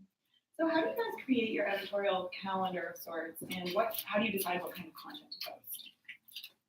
So I try to keep my feed as organic as possible, and I try to only post things that I'm truly obsessed with at the moment, whether it be a makeup trend or a fashion trend. I try to just keep it as authentic as I can. You can jump in. Okay. Whoever wants to go. Yeah, for me, it's really seasonal. So I still do really focus on food and travel. So, if it's, I plan my trips throughout the year, and then I plan them usually a little bit ahead of the season. So, if I'm if I want to write about, spring getaways, I usually am visiting those, very early in the spring, so I can, post all that content throughout the season. And, I gear a lot of content towards holidays and really actionable events. So yeah, kind of just do what feels organic and what's natural and what people would want, at that time of year. I think I'm actually terrible with calendars and trying to stay consistent just because I do work full time and I own a business. So posting every day does get a little demanding. I still want to feel like a human being and not a robot. I don't really have a schedule of next week, next year, I'm going to plan this. I kind of go with the flow, what brands are producing. My followers really like fresh content and they like to see new products. So I kind of go with the flow, what meets my aesthetic and what people are engaging with. Along the same lines, I'm very seasonal, especially with fashion blogging. I think you really have to be seasonal with the styles that you're putting out. But it's also, I think, fun that we have the option to post stories on a daily basis, because instead of having to calendar all those things, we can really be real in the moment. So that's been really exciting, but really just kind of along the seasons, just being able to share that content. And what kind of content performs best for your audience? And how do you think about engaging with your followers? Feel free to jump in. I think for myself with beauty, it's a little bit different because there are a bunch of companies not launching new things all the time. So my followers want to see what's the new content and how does it look on you? How are you different from the major influencers? You're a micro influencer. Can we see how this product looks on you? So they like to just see new things and new launches on real people. I think right now the problem we're seeing is the follower to influencer connection, and like young ladies have said before, is it real? And I think that people are starting to figure out like, okay, this sponsored post, do I really want it? So I think just being organic and feeling like it's fresh, it's new. Yeah, and I think the storytelling is so important, like really contextualizing either the product or, for me, it's usually a whole experience, really, putting it into context for my readers and my followers, because I think, followers really want to see, my travel experiences. I'm a millennial, young woman, it's kind of very specific, kind of look and feel, which from a lot of major, there's so many travel websites out there. I think the reason people like travel bloggers is that it feels real. You can really see, what does it actually look like? What food items should I try at this restaurant? And which products will enhance your experience. For me, I think my followers love anything that's easy to replicate. So I try to keep all my outfits that I show and all the content that I show very simple. Affordable clothing that they know they can get at, their local Forever 21 or Pretty Little Thing online, that sort of thing. And just keeping everything very simple. I know for me, a big part of keeping everyone engaged is having captions that really speak to people. So being authentic in the captions, even with sponsored posts, I think that's what makes a really significant difference in the authenticity of your pages. So for me, with both working with brands and influencers, it's really about just honing in on the message and being as authentic as possible. Mm-hmm. And how do you guys how do you decide what kind of brands to organically include in your posts? Like not brand collaborations or anything like that, but how do you kind of avoid inundating them, but still featuring what you love? I mean, I think it's just what makes sense. For me, I've used, some of the same products, for years. So whenever it makes sense to showcase that and how it either elevates your experience or really, it's kind of the same thinking as, a sponsored post, because I think there's so much branded content out there. You have to be careful with even organic content because people might assume that it's sponsored. So you have to even try harder now, I think, to make organic things seem organic. So I just make sure that it's really seamless and it's something that I use, and I try to show it in that, how it's being used. I'm a research junkie. Like, I'm all about mission statements, morals before I even get into a brand. I see packaging and I'm like, what's the hashtag? Do they have an Instagram? Do they have a Twitter? And I think for me, being a minority woman and trying to get on social media and grow my following, that's important, especially if I'm not going to follow a brand that has the same type of women and Black men too, all on their feed. I really like inclusivity and feeling like my money matters. Because as influencers, we still pay for things regardless. Like, yeah, you might send me that mascara, but I might need foundation too. I just kind of share what I like, and especially with fashion, I think it's really natural to just take what I like in my closet and put it on. And like for me, it's not really as much about I need to pick this brand or I need to pick that brand because that's what everybody loves. And maybe the brands that I love, it's not maybe a more trendy brand, or maybe it's not a brand that has a heavy following, but I just love wearing what I like to wear every day, and that's how I decide to share what I'm sharing. I don't really put so much thought into it about the brand itself. If I love it, then I just share it. Mm-hmm.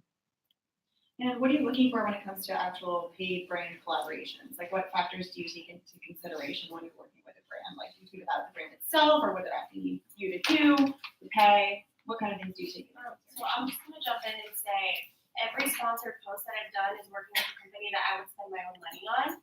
So I absolutely love getting an email from a brand that I recognize and that I've shopped at before or used before. That's always like something really exciting.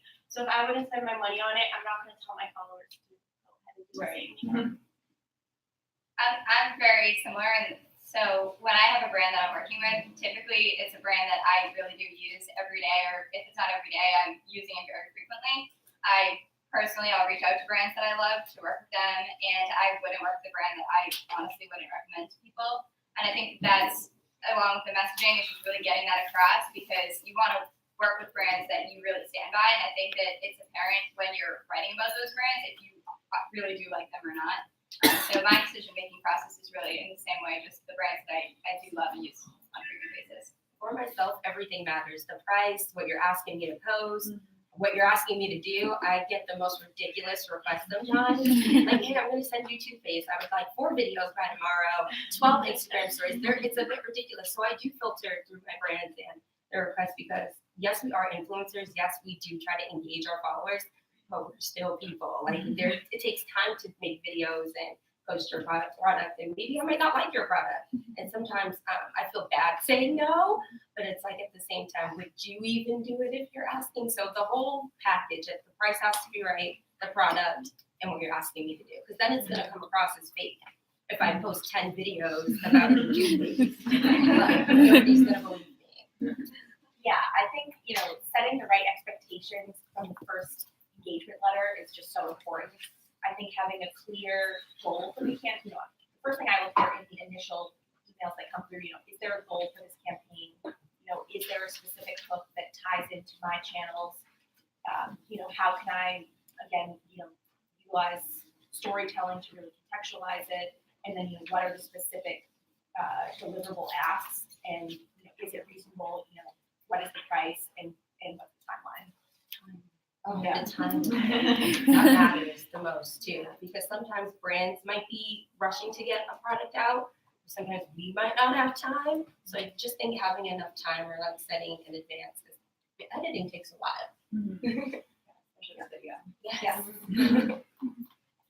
So what are some brand collaborations that you've done that you've been really proud of, and can you share those experiences? I'll go. I've worked with Anastasia Beverly Hills. They're a beauty company. They launched their new glows sometime last spring, and I was super excited. It's my first time working with them. I've been featured by them before.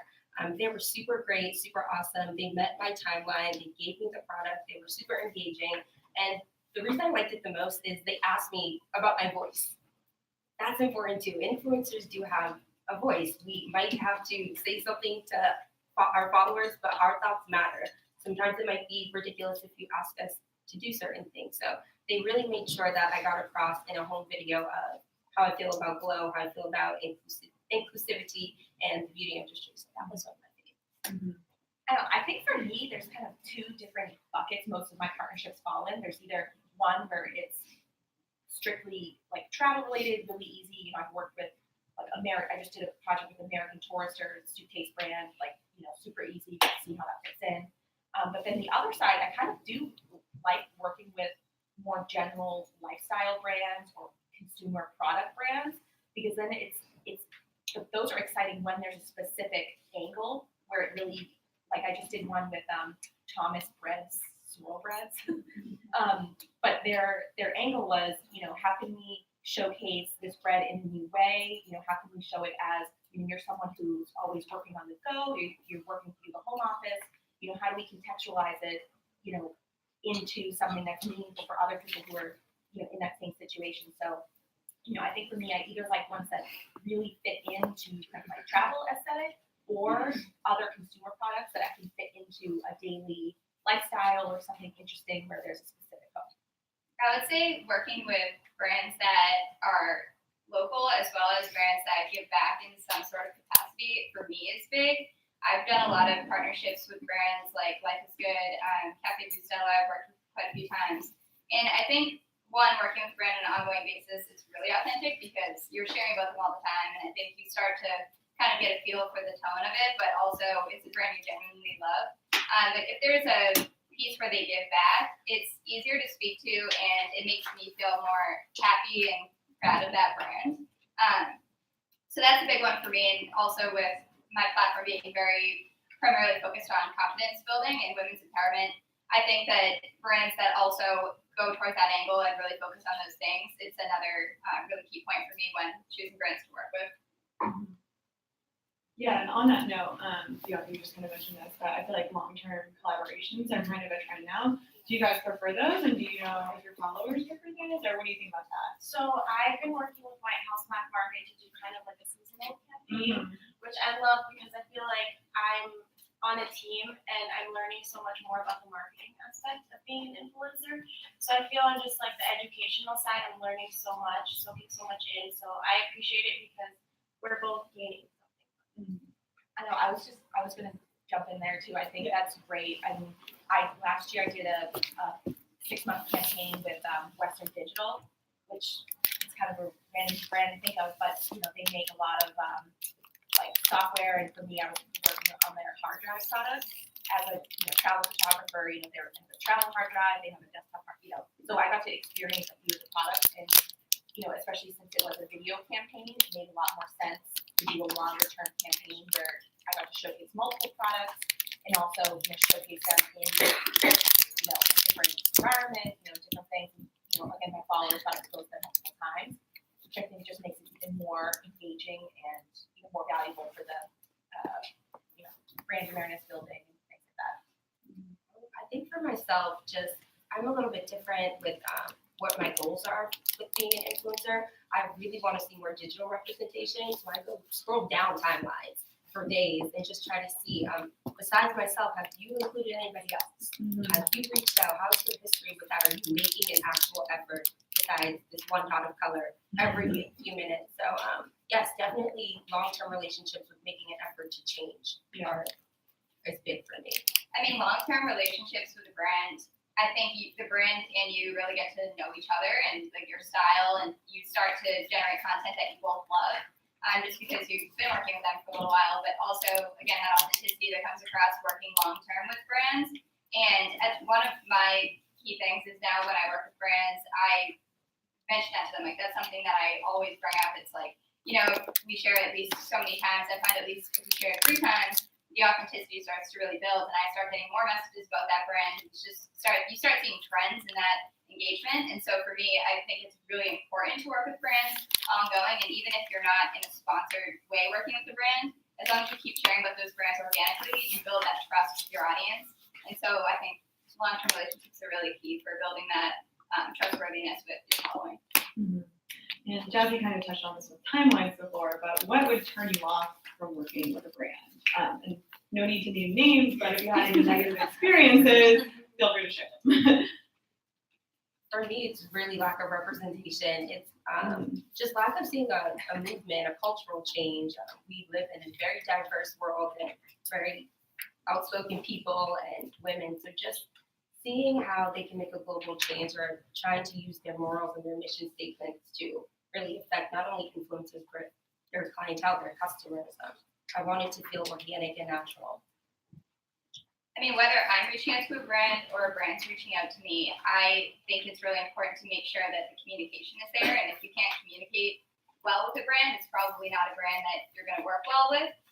So that initial communication on both ends, that's like the number one. And if the communication goes well, I'll evaluate their channels and make sure, one, it's a product that I love, that my audience is going to also love, or at least be interested in trying. And then, are they being authentic on their pages? Like, what is their feed look like? Does it look consistent with mine? Is it something that really will look authentic? And again, coming back to that, I think that's just the most important piece, is looking authentic and being able to work with that brand in a way that comes across as trustworthy. I hate generic emails. Like, I love your content. It's so cute. I'm like, wow, I wonder how many people you've told that. But no, I'm always really impressed when I get like a very specific email. They know me, they know what I'm about, and they appreciate my voice and want kind of my take on things. That's always really exciting. And along the same lines, what's something that brands don't understand about working with influencers? Like, if you could give one golden piece of advice to brands about working with influencers, what would it be?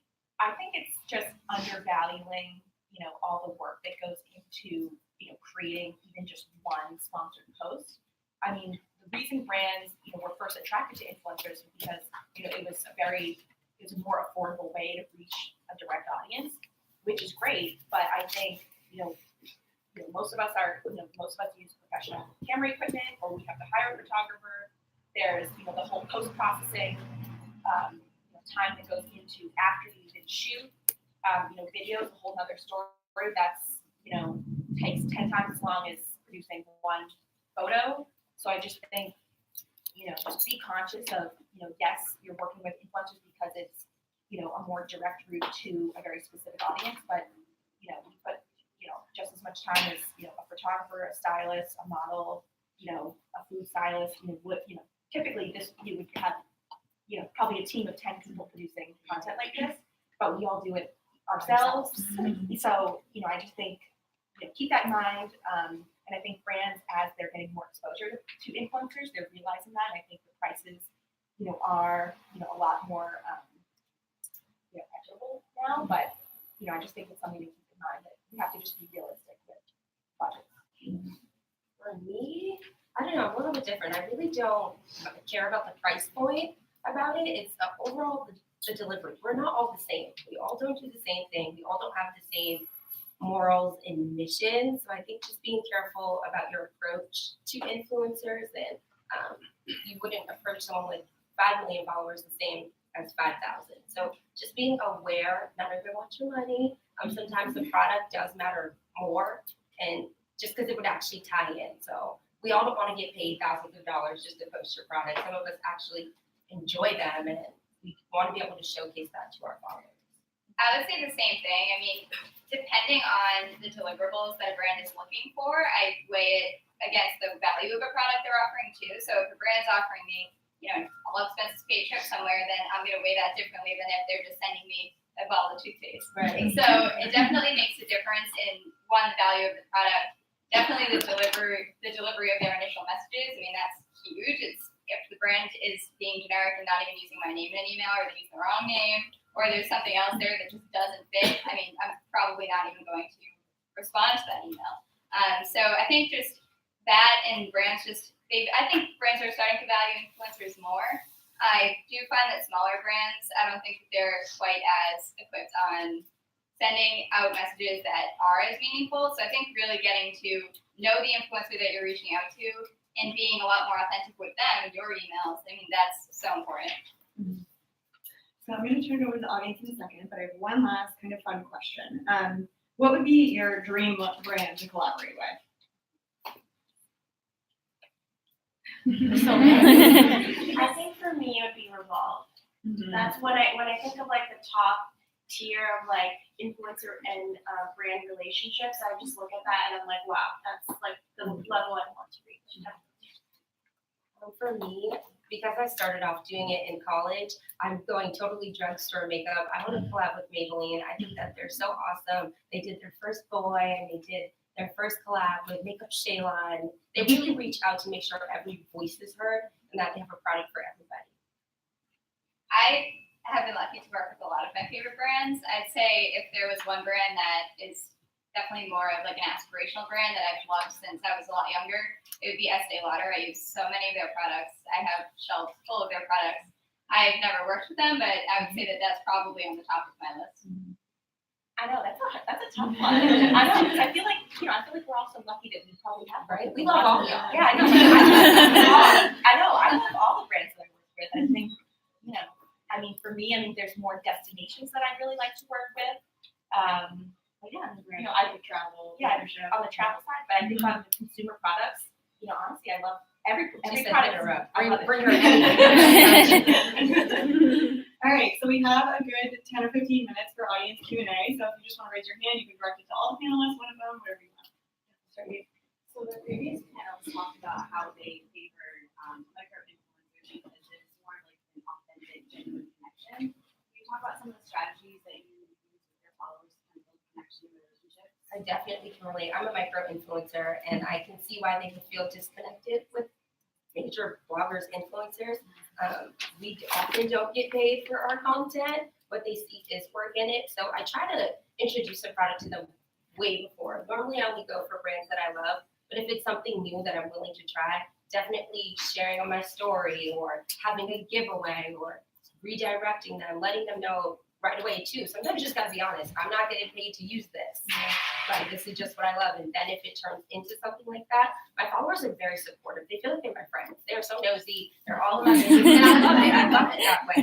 So just telling them, sometimes they ask too. They're like, is this sponsored? Can we help you? Like, do you want us to share it? Do you want us to like it? Tag our friends. So just being real, like being super thorough. I think sometimes brands think we're trying to be sneaky, like, hey, add this caption in, add this hashtag.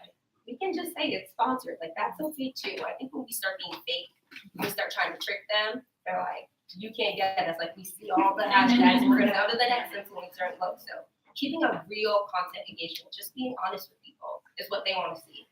I would say even for me, I, as an influencer, follow a lot of other influencers, and a lot of them are larger and some of them are smaller. And I think that a lot of the micro influencers, they just have like this authenticity to their pages that it just comes across. And I think a lot of the larger influencers that I follow that maybe I have followed, I don't anymore, they really lose that authenticity along the way. And I think they start to, I guess, sell out would be the term. And I just don't really trust them at that point. And I totally felt that with what the girls were saying before. So for me, it's definitely that. And I think it's really important to just be true to what you're saying and stay true even as you grow.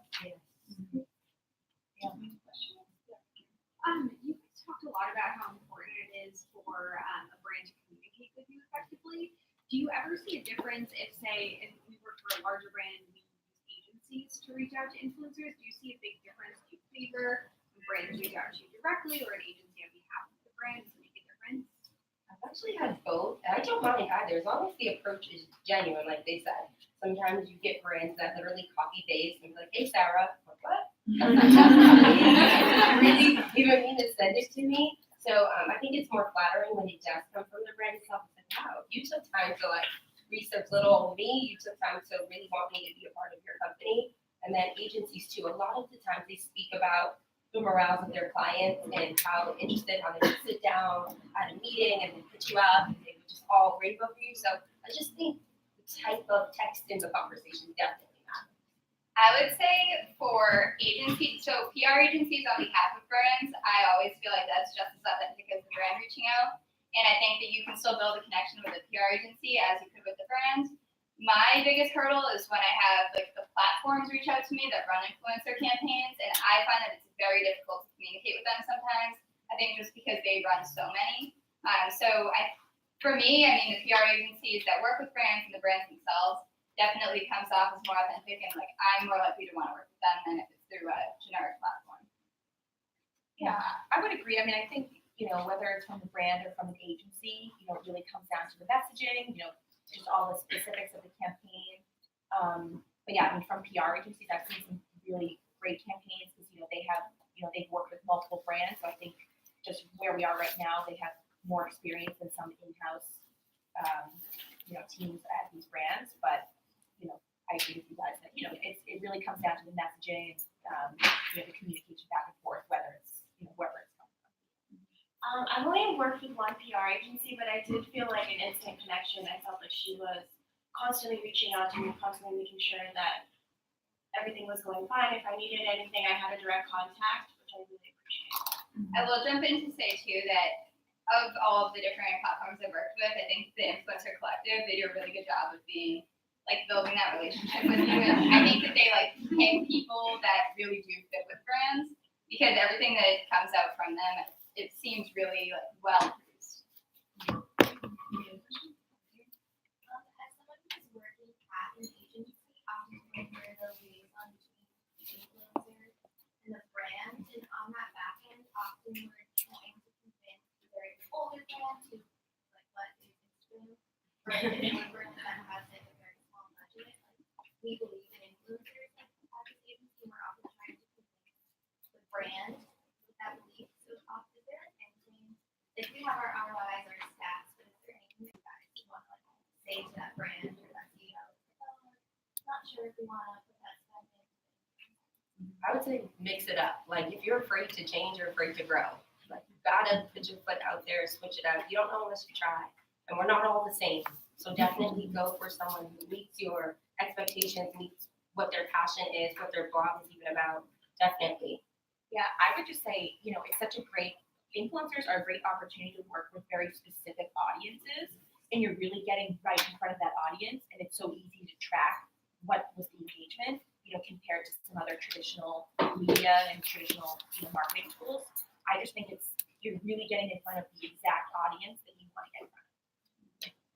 Yeah, and as someone, I feel like I consume media from content creators and influencers more than I do like any other advertising platform. So just as a person, like, oh my gosh, I buy things all the time that I see my favorite bloggers talk about. So I can attest that it works. Yeah, right here. I had a question.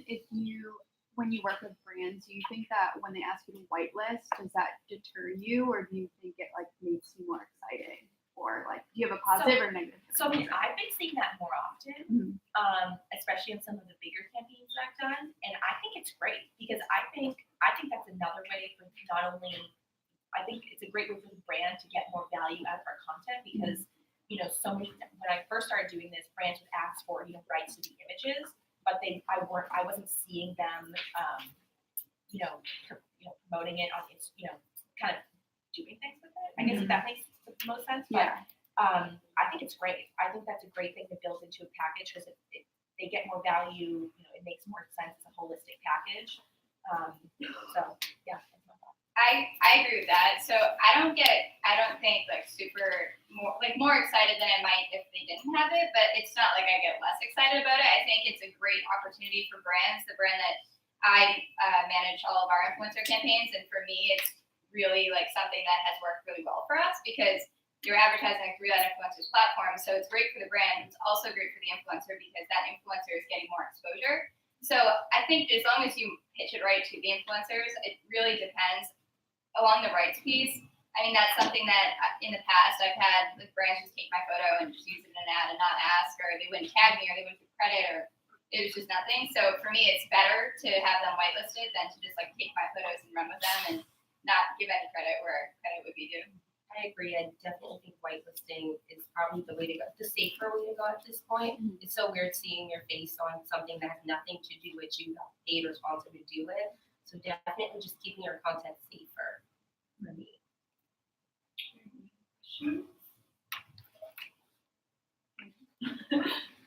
Before I started working at Her Campus, I actually wasn't even aware that there were communities like the Influencer Collective. So I'd love to hear your perspective on being in a community like that, both from the learning and education and then also receiving opportunities. I think Influencer Collective, compared to most like groups and communities, it's different because it's more all inclusive and there's a lot more opportunities, one, but also you get that community as well in opportunities like these. So I think it's really good to have that, where a lot of other ones, I don't think that they do as good of a job of being well-rounded in the sense that they're providing more opportunities to influencers and really giving them more than maybe just a campaign or like just a community. They really bring everyone together in both senses, and I love that. I think I started off like when I first became an influencer, or even thought I was a cute little blogger with my 500 followers. I was like, how do I grow my following? Is there anything I can do more? Like I'm posting every day, it's still not working. So I went on Google, searched a few, and I was like, all right, this is hard work. Like there's a bunch here, but I think just having Her Campus to kind of, like you said, all in one makes it so much easier. There's like you get hit or miss here, you know?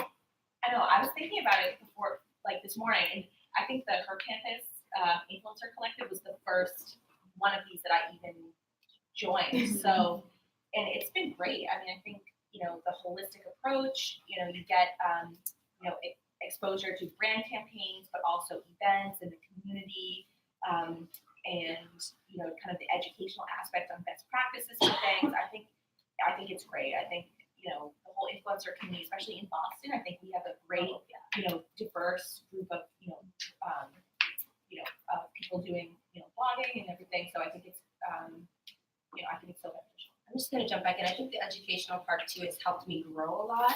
Because before I would just post and be like, all right, why didn't anybody follow me? I don't know if liking my stuff. And then I would go back and like actually read through the emails or the newsletters. And oh, okay, let me switch it up a little bit. Let me actually apply this hashtag or just go around and spend some time on my followers' pages. And the educational aspect of how to be a better influencer helped too, because a lot of us, we don't know. Like we're just still going along, like adulthood. We don't know. We're just chugging it along. So just having a little bit of educational in the newsletter too helps a lot. And I think the opportunity to meet other women that are doing the same thing is like great, because I can pick you guys' brains and figure out what your method is. And it's a learning opportunity for everyone. Great. We have a couple more minutes. Any other questions? All right, we'll wrap it up. If you guys could sit tight and get you a little gift, and then we'll move on to the next panel.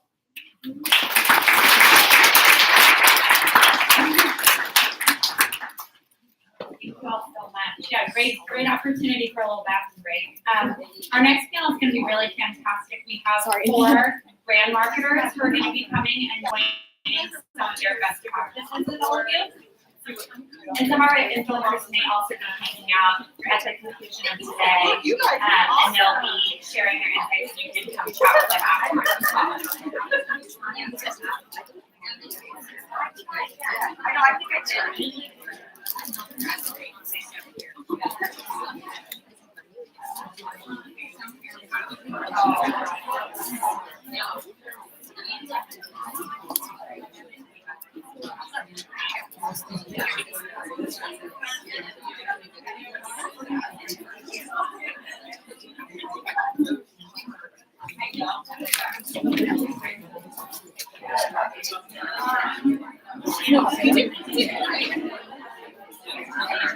Tess,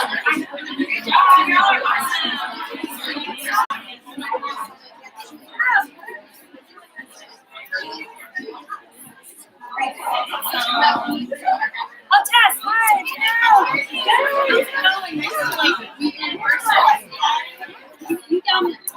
ever attend one of these ones anymore? Yes, I'll go through get there. I got to meet Sam. Oh, it's all good. Yeah, awesome. I'm so glad you can make it. It's the stop.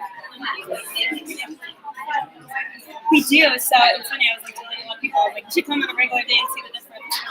But yeah, the tables are usually lined up this way with the chairs like facing in. Yeah.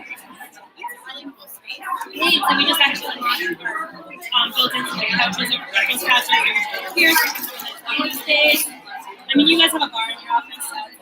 It's always a perk, right? Yeah, exactly. I know when I was up here in the cafeteria, like, all the kids. Yeah. I know the new Red Bull flavors are really good. Yeah, there's like brand new ones like a pear, and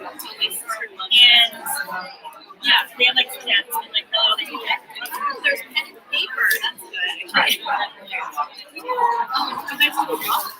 Yeah, if you know anyone heading to college. So yeah, that's all everybody. First edition, and then the second one coming out next month. That's great. And we're joining us for our next panel. And today I'm so excited to invite up 3 leading brand marketers here who are doing an amazing job of audience development and better understand their strategies for engaging with demographics. So if you guys want to come on up and take a seat.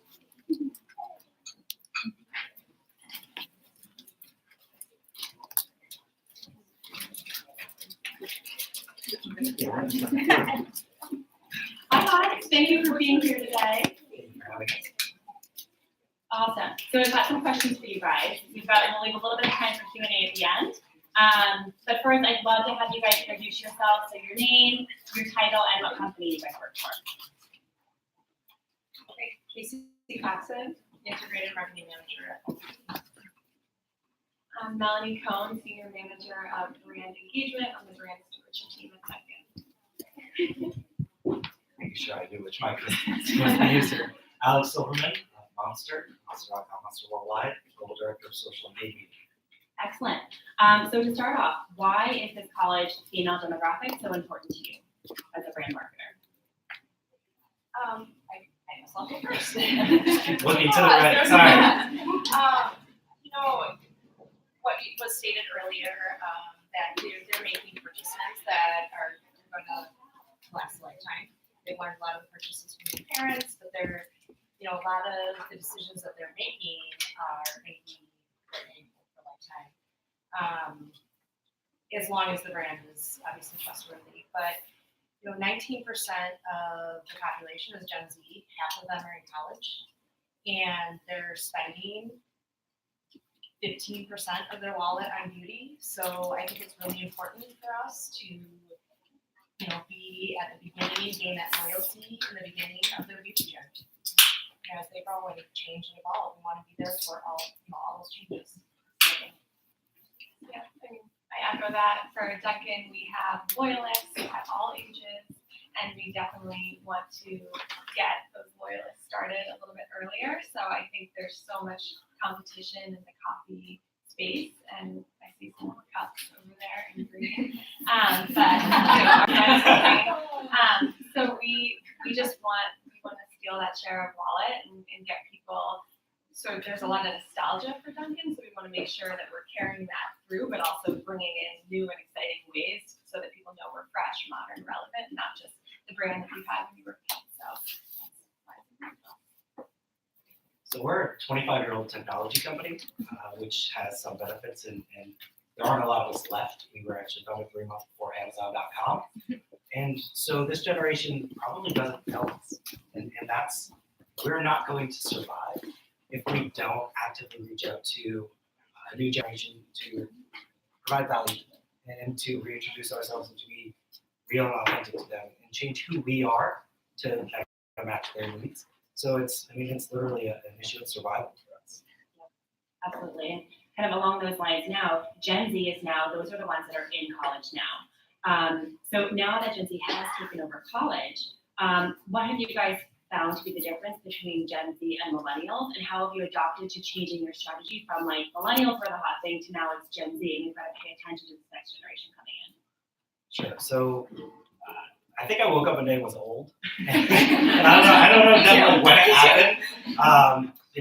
We were used to millennials being the new thing, the new for a really long time, and then feels like almost overnight this very distinct generation grew up in front of our eyes and started making purchase decisions and started changing culture in really impactful and meaningful ways. And it's amazing to watch as a brand marketer because it does change everything that we do, from the way we brief our agencies to the way that we engage online and in social media to the products that we build. So everything has changed, and that's for a company, we do jobs, right? So the oldest of Gen Z is just getting into the job market. We've already had to change and adapt for them. I can't imagine what it's like for you when you've been working with these people for close to a decade already.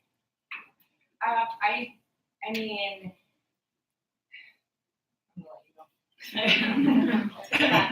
have to stop for a second. so I think millennials are important still. I'm a millennial. But Gen Z, so for Dunkin', we have products and marketing. So our products are on-the-go ordering. Those are for both Gen Z and millennials. A lot of the college students were talking about how they're super busy and on the go. Well, that's a perfect way to order ahead, pick up in store.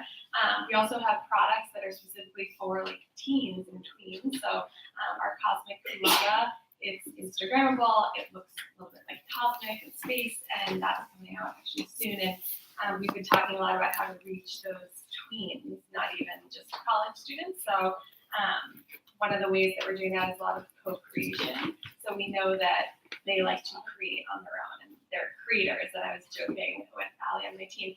So, when I was younger, I wanted to be an MTV VJ. That was the cool thing. Now it's you want to be an influencer. So how do we, or they want to be creative. And so how do we give them tools? So we've been doing a lot with, obviously Snapchat filters. We were one of the first people to do a snappable lens, which allows you to bring friends into the experience and sort of dance around. And we did that for our launch of Donut Prize. We're really big on emojis and gifts and stickers. We have our own emoji keyboard, a sticker pack. You're able to also send cards to people via text out of our sticker pack. And we also do a ton of work with Giphy and Tenor, which is now owned by Google, so that when people are searching for emotions, our brand is there because Dunkin' is such an everyday brand. So we just want to give people the tools to talk about us and do the talking on behalf of Dunkin' versus us just forcing advertising at them. So that's probably the big change that we've been focused on. Yeah, I would say that, Gen Z, they're different from millennials, and millennials are still going to be important. Gen Z is almost 20% of the population. They're really important, but they care more about. We see that they care more about inclusivity. So, and inclusivity goes beyond just ethnicity, but into gender, sexuality, and they care more about. When asked about what matters most to them, inclusivity matters most to them. And an advertiser or brand who actually includes and is very inclusive in their message is really going to fare well with them.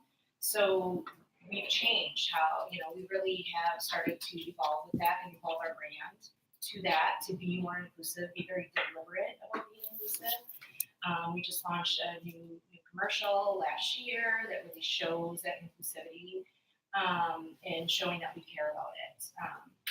They're going to go to brands that they trust, and if they see that trust falter, they're not going to consider you anymore. So a brand really has to represent, everyone and be really deliberate about it. And we've done it with the commercial, and we're trying to, make sure that we're being very deliberate in our advertising.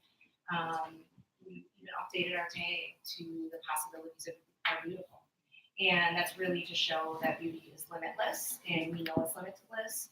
We know that you're coming to Ulta Beauty to, we know that you're coming to Ulta Beauty not to get beautiful. You already are. Every person is beautiful in their own unique way, and they're coming to actually be able to express that. And if we have them early on in that beauty journey, when they're expressing that, they're going to continue to come back to find other ways to express how they've changed and how they've grown. And so one of the things, Casey, that you touched on that we heard from the previous panels was one of the things that is so attractive about this demographic is that they are brand new adults. So they're on their own for the first time. They're making these purchasing decisions that will stick with them for their years down the line. So they really are a long-term play. So with this in mind, how do you measure the success of this, the success and lifetime value of this type of customer? Well, I mean, so they're about 20% of the population, and half of them are already in college. They're making those purchases that are going to last a lifetime. But and those that are in college are spending 15% of their wallet on beauty alone, which is huge. We want to be a part of that consideration, but the other half of the generation has the power of their parents' spending power, the power of their parents' influence. So we have to make sure that we're, speaking to all of them and making sure that we're being inclusive so that, the parents are considering us, and then as they grow, they're considering us. And it's hard to put a value. The value is huge. Yeah, it's huge. When you think about 15% of your, when I was reading that stat, I was like, wow, 15% of what I take home on beauty? Do I do that? I do that. I mean, I'm 11, but I do that. So for Duncan, in terms of actually measuring the lifetime value, the best way that we can do that is through our perks app. So is anyone perks member? So that's our loyalty app where you can on the go order and all that fun stuff. So that's really where we truly measure, and we look at what you're ordering. We're starting to tailor our offers towards what you are ordering so that we can get you in more often. We don't just want to blast out blanket offers to everyone. So you'll start to see that getting more personalized as we move into the future of that app. And we're definitely revamping that program as we speak. So that's really where we can see that lifetime value. And then there's obviously just huge opportunity from an insights perspective. Our insights team does a lot with looking at parents. So another example, Culotta, what are parents saying about this and what are kids saying about it? And we know that both are influencing the purchasing decisions. So that just helps us with our marketing message overall. But from actually measuring it, that's where we get down to the loyalty program. Yeah, I would echo that with Ultimate Rewards. It's been huge. We have, we use the insights and the loyalty to really tailor our message. And it was interesting to find out that there's about 52% of those that are in college that actually belong to a beauty loyalty program specifically. So making sure that ours is the most enticing and having them come back and really learning their behaviors. Like you said, learning their behaviors, what they like, and actually tailoring the messages so that we're not just giving you something generic now, that we're able to actually be, unique in our messaging. So I get really jealous when companies have rewards programs and loyalty programs and they use your data that you deal with. Like, if we do our job, you're probably going to disappear for 2 years and not talk to us, right? Like, you got your job, you're happy, monster, go away. You don't need your emails anymore. Rewards program, no way, right? And we've recognized there's a lot of challenges associated with that. So we've actually are in the midst of a rebrand that's focused on fit. We know 71% of people in the workforce now who are not Gen Z are unhappy, but only about 20 to 25% will change a job. So there's a lot of people who are just, I'm not happy at work, I'm not going to do anything about it. And with the practicality bordering on cynicism that we see with Gen Z, they're not going to be significantly different, we think, in that regard. They're going to get into a job like in 6 months, not enjoy it. So if we can actually help them find the right fit, then we can maybe be more of a long-term partner to them. And we definitely have ways of measuring that. We just have this huge challenge right in the middle. But when you apply to that job, even if you do it through Monster, when you interview, we don't know. If you get the job, we don't know. If you're happy at the job, we don't know. And so all we can look for is that signal that you're unhappy again, and then we can try to help you again. Give it enough time and you'll be back. But when it comes to lifetime value, we've got to catch you the first time. Because we might lose you forever if we don't. And for about 10 years, a lot of millennials in the room, we missed you. And Indeed caught you, or Glassdoor caught you, and they did a better job than we did for a while. And so we've recognized that, and so we have this twofold strategy of reintroducing ourselves to a group of people who laughed at us for a little while, I think rightfully so. We have pages on our website that we're still 25 years old. And so we've got to fix that. But then to this new generation, they may never visit our website. So how do we actually provide value to them, develop a relationship with them exclusively through app or exclusively through email or exclusively through other places? So huge gap in data, super jealous, but we can still measure it even in those 2-year increments if we're doing our job. Definitely. So in terms of reaching these people, there are so many ways to market to this college Gen Z girl, whether it be through digital, through social, influencer, through events on campus. So what have you guys seen be a really successful way? Like, where have you seen the most impact and cut through in terms of which marketing tactics have worked really well?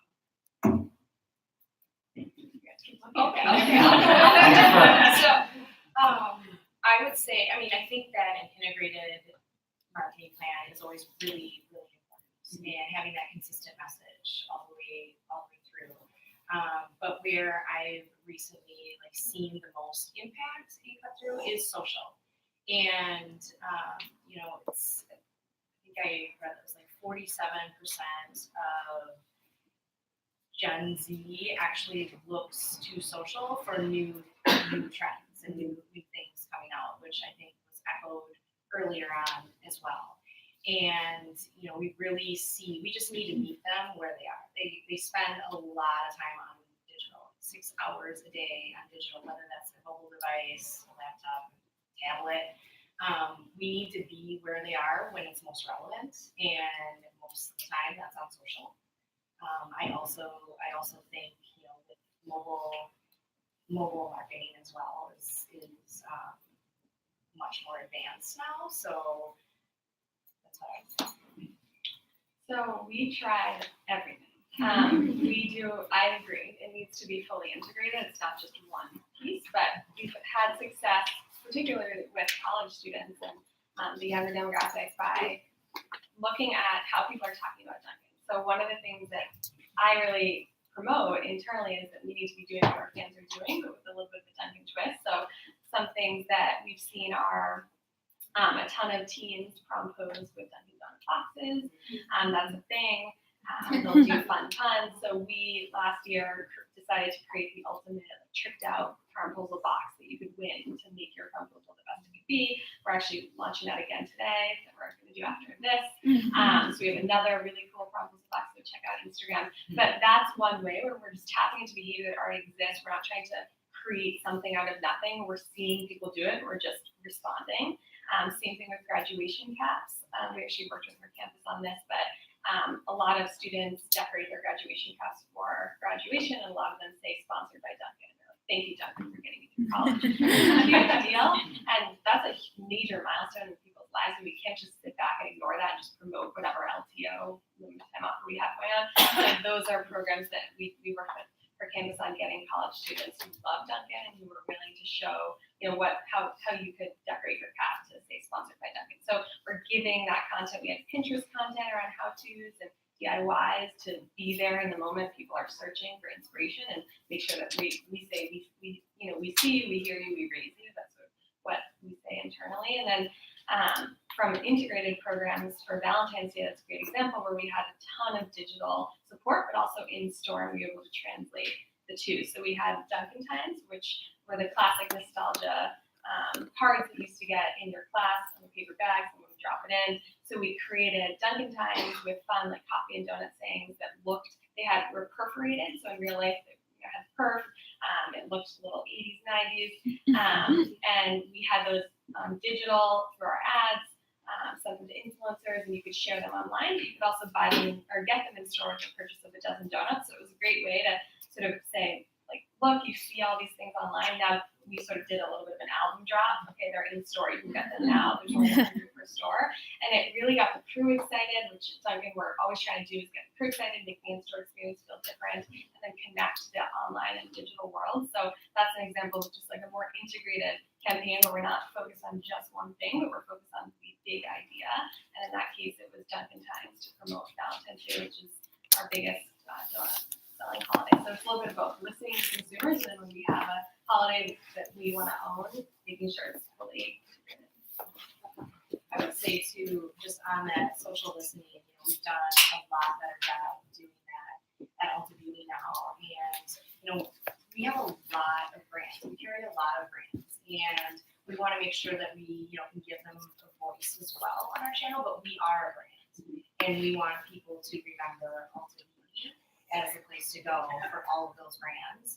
So it's kind of a difficult, it's a little bit of a challenge because we want to balance and make sure that we represent all of our brands, but still have our own voice. And so our channel, our social channel has evolved so that we, are making sure that we're engaging and having our own voice. And one of the really interesting posts that we had done last year for Father's Day just had me laughing because it was, a shout out to all the dads out there that know that we're Ulta, not Ultra. And it's hilarious because, as many people as we speak to, we still get Ultra. Ultra. No. So just listening to those little things and actually capitalizing on them and that was a really, really engaging post. I mean, it had nothing to do with a specific brand or what we just were listening. We know, what's gonna engage our guests. Yeah. My blood pressure spikes when you talk about brand confusion because of energy drinks. It's been really painful for me. Yeah. How do you do the social listening for that? Our queries are obnoxiously long and complicated. Yeah. Yep. Yep. That's not something I'm going to talk about in this room. But I will say, when it comes to reaching Gen Z, if I had $1, I'd put it toward YouTube at this point. And the flexibility of the platform, whether that $1 is put toward advertising, I had a 15-second skippable pre-roll unit that you designed for the channel, sound on, it can be mobile optimized. Great, let's do that. Or let's put it toward an influencer on YouTube for that $1 toward that influencer. You're not going to get particularly good content for $1. But that would be where I put my first dollar. And then you have to look at all of the other visual channels, right? We're a visual species, Gen Z more so than most. So we've got to be on Snapchat. We have to be on Instagram. And we know that that's where they are, but we also know there's a move to messaging. And I don't think anyone's quite cracked that yet. I haven't seen anybody who, no matter how authentic we are as brands, that actually really wants to chat with you in Messenger all the time or treat you like one of their friends. But that's where they're spending a lot of their time. So we've got to find a way to be there in a meaningful way. And I have no idea how to do it yet, but we're spending a fair amount of our time trying to figure it out. Awesome. Thank you guys for sharing that. You guys are taking a very creative and insights-driven approach to your marketing strategy, which is why you guys are doing so well with this audience. Okay, so switching gears, in terms of exciting new marketing trends that you've seen, this could be something that you as a brand have done or other brands that you admire have done.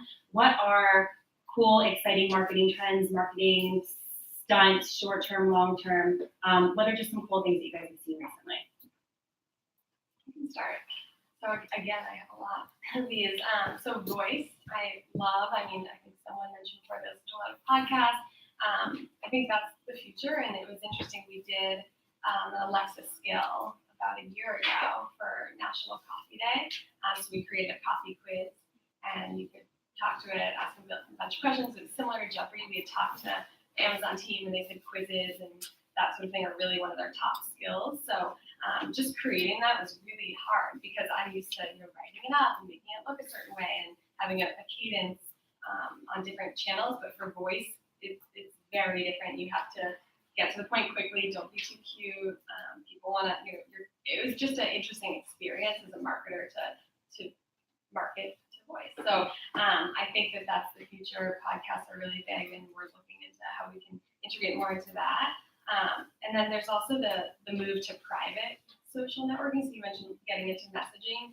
I think even Instagram has the close friend feature now, where you can send a story, and Snapchat you can obviously do that. Facebook Messenger, WhatsApp. So how are we as brands going to get into those conversations? What are the advertising opportunities going to be? Is what I'm really interested in. And when you said how to get into messaging, I talked about this earlier, but stickers and emojis, we get millions of shares of these, and I think if you have something that taps into the emotion, isn't overly branded, and people like the brand, they'll share it. So that's one way. And for Facebook Messenger, we tested something out for Valentine's Day where we put the Dunkin' Times into Facebook, so you could chat with us via the Messenger bot. We would send you a Dunkin' Time, and you could then message it easily to your friend. So we're like experimenting and testing in those areas, but I'd say voice and then what's going to happen when everything becomes more private and what are the opportunities going to be for us. So just getting really creative. Being creative and authentic and not too intrusive too, I think is a big one. I would say podcasts, we're definitely as a brand trying to integrate ourselves within podcasts and partnering with beauty to, just to making sure that we're doing it in a really authentic way so it doesn't feel, really sponsored and pushed, in that sense. And then I guess it's not new, but mobile marketing, I just think to me, it still amazes me. And it seems so much more accurate and, really, like I said, we need to be there where they are, when we're most relevant and when they want to consume us. So it's very, very difficult. And I feel like the opportunities really with mobile are phenomenal now, and just being able to, be in front of them when they're either close to your retail, location, or they're shopping, for clothes or a competitor, just something where you're getting to them when it's most relevant and they actually want to consume your content versus, just being in their face when they have a desire to consume. The two things I've seen, and it's a little inside baseball from a brand marketing perspective, but I heard it in the previous panel, representation really does matter.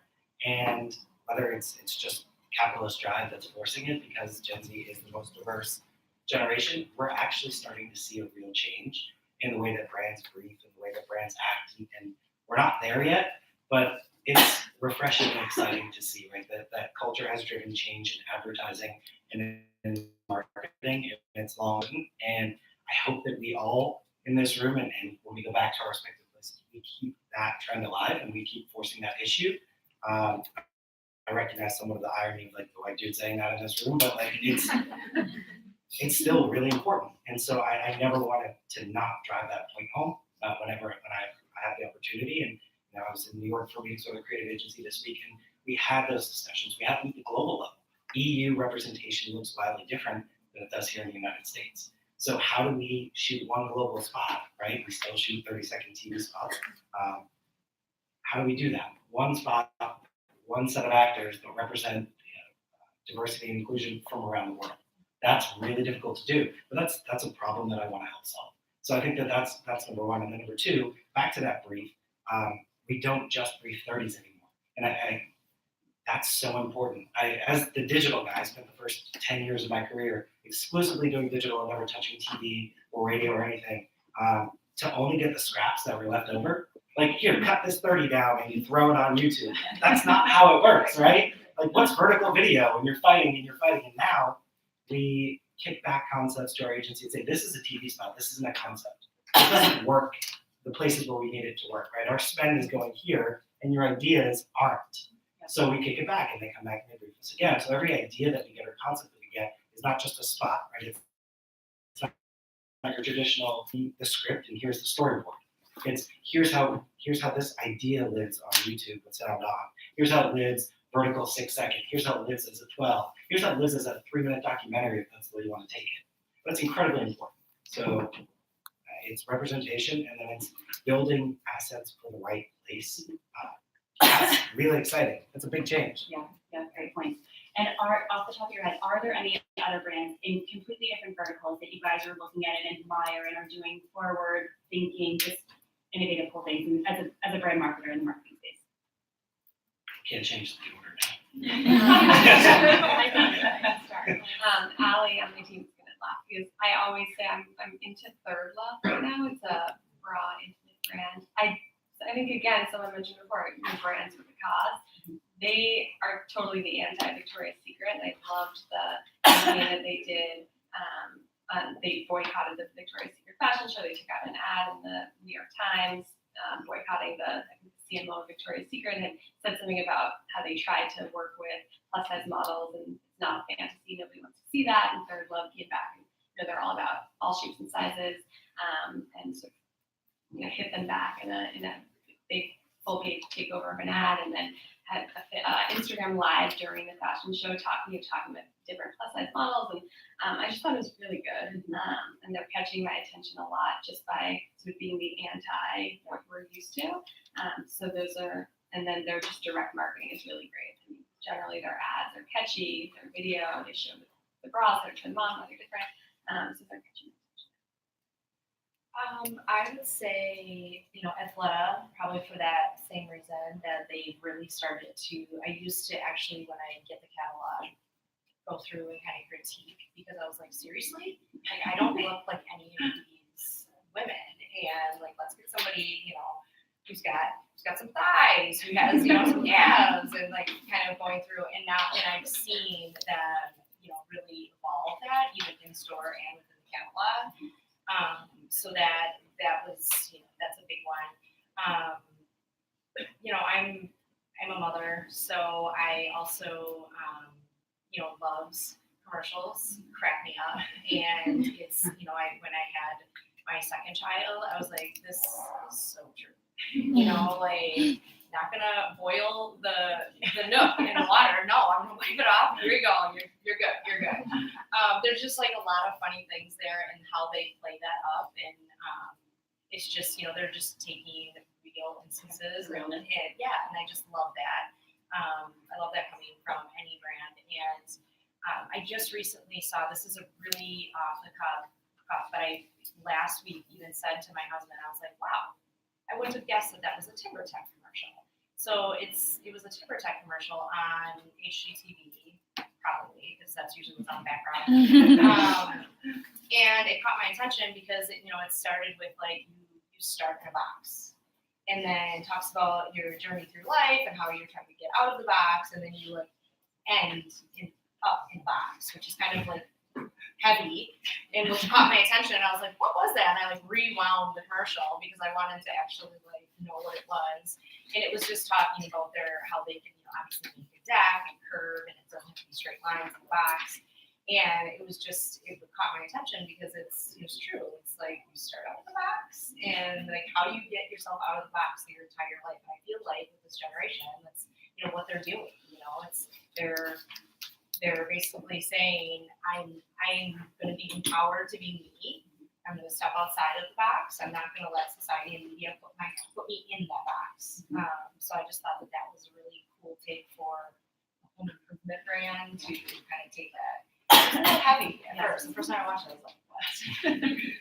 Why are you putting me in a box already? At the end of my life, like, what's happening? It caught my attention, and I rewound the commercial. I feel like my answers are incredibly lazy in comparison.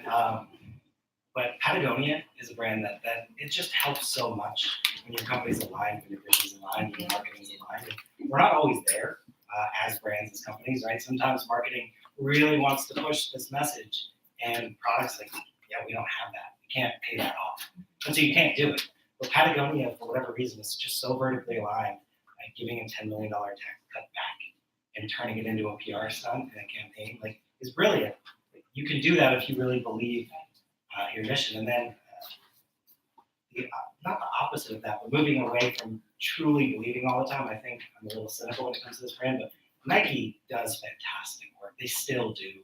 There's a reason they're going to be the first $50 billion apparel company. So, I don't always think that they fully believe all of the things that they advertise, but you look at what they did with Colin Kaepernick, that was amazing. You look at what they're doing with Serena Williams now, that's amazing. They call us crazy. It's brilliant. Now they're being sued for, pay wage discrimination against women, so that sucks. Like, maybe fix that. But like, maybe take the money from this and go there, and then come back with more advertising later. But still, like, at least you're out there. So even when you can't be as perfect as Patagonia or perfectly aligned as Patagonia, you can be a Nike that at least has the hard conversations in the public eye, takes the licks for them, does the analysis that says we'll still grow. Right? This isn't going to hurt our ability to make money, but it's the right thing to do, and we're comfortable doing it.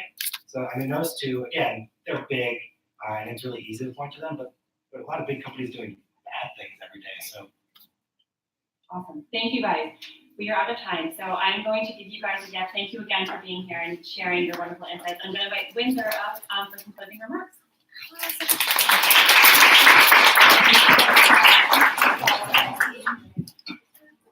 Awesome. Yes. Thank you all so much for coming this morning, and I hope you learned a lot from our awesome brand marketers.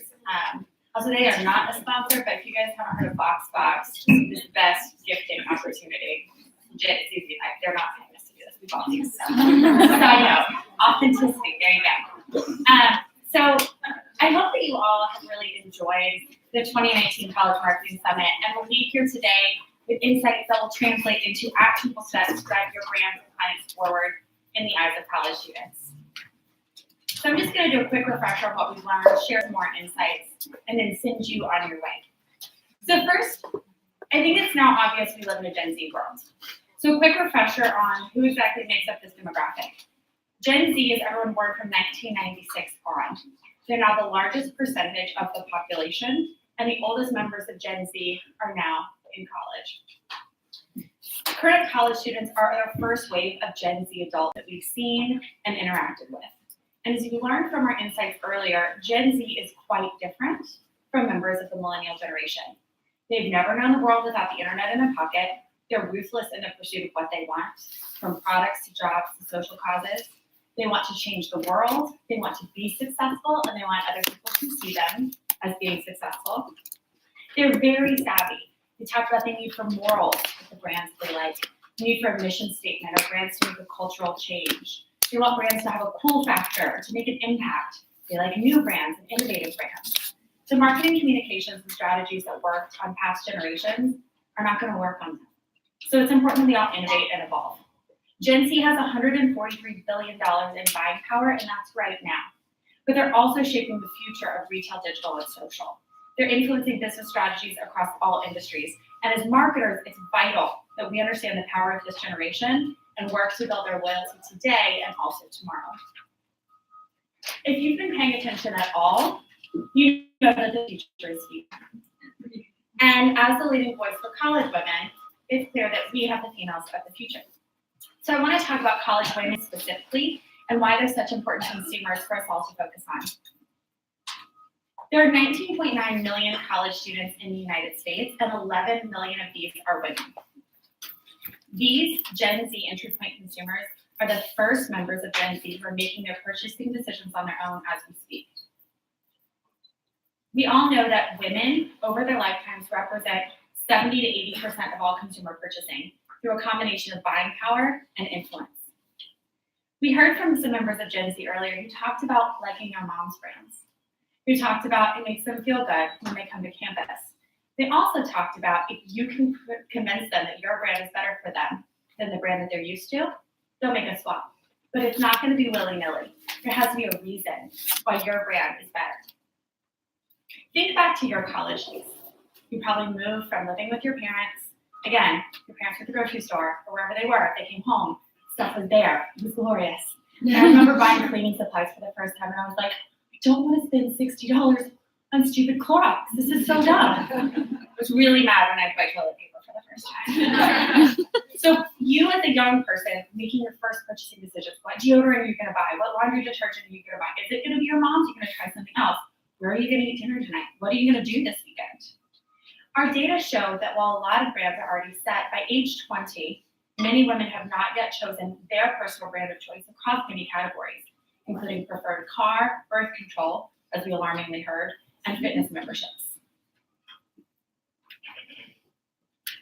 These women are entry point consumers. They're brand new adults, and a lot of brand preferences are up for grabs. Now is the time to capture them. The impressions that you make now are going to stick with these women for years to come. There's a big opportunity for you to create lifelong loyalty by creating an authentic relationship with these young women who are looking for brands that both excite them and serve their needs. So now you know who Gen Z is, you know why women are important. How in the heck do you get them to pay attention to you? Here's where I get to talk about her campus, so please indulge me for about 5 minutes.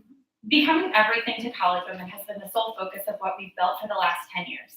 We're everything to college women, and we're everywhere. Across our network, we've amassed an enormous audience of 248 million monthly content views. nearly 34 million monthly unique visitors. We have 380 on-campus chapters spread out across 46 states, 11 countries, and 5 continents. We have 13,400 student contributors, including 4,000 independent millennial and Gen Z micro and nano bloggers. We're incredibly strong across many markets. You can see here our concentration of chapters and influencers in the Midwest, Northeast, West Coast, Texas, which is its own region if you're from Texas, and Southeast. This is our footprint across chapter and influencer. We're a mission-based organization with college women at the heart of everything that we do.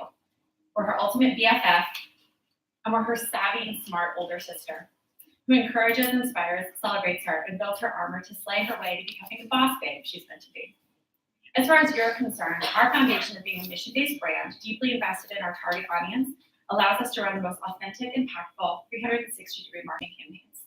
We've become an international powerhouse known for running the most robust or award-winning college marketing campaigns for our clients. So how do you capture Gen Z's attention? How do you keep it year over year? And what is it about our approach that works? And whether or not you work with us, how can you take our learnings and apply them to your own brands?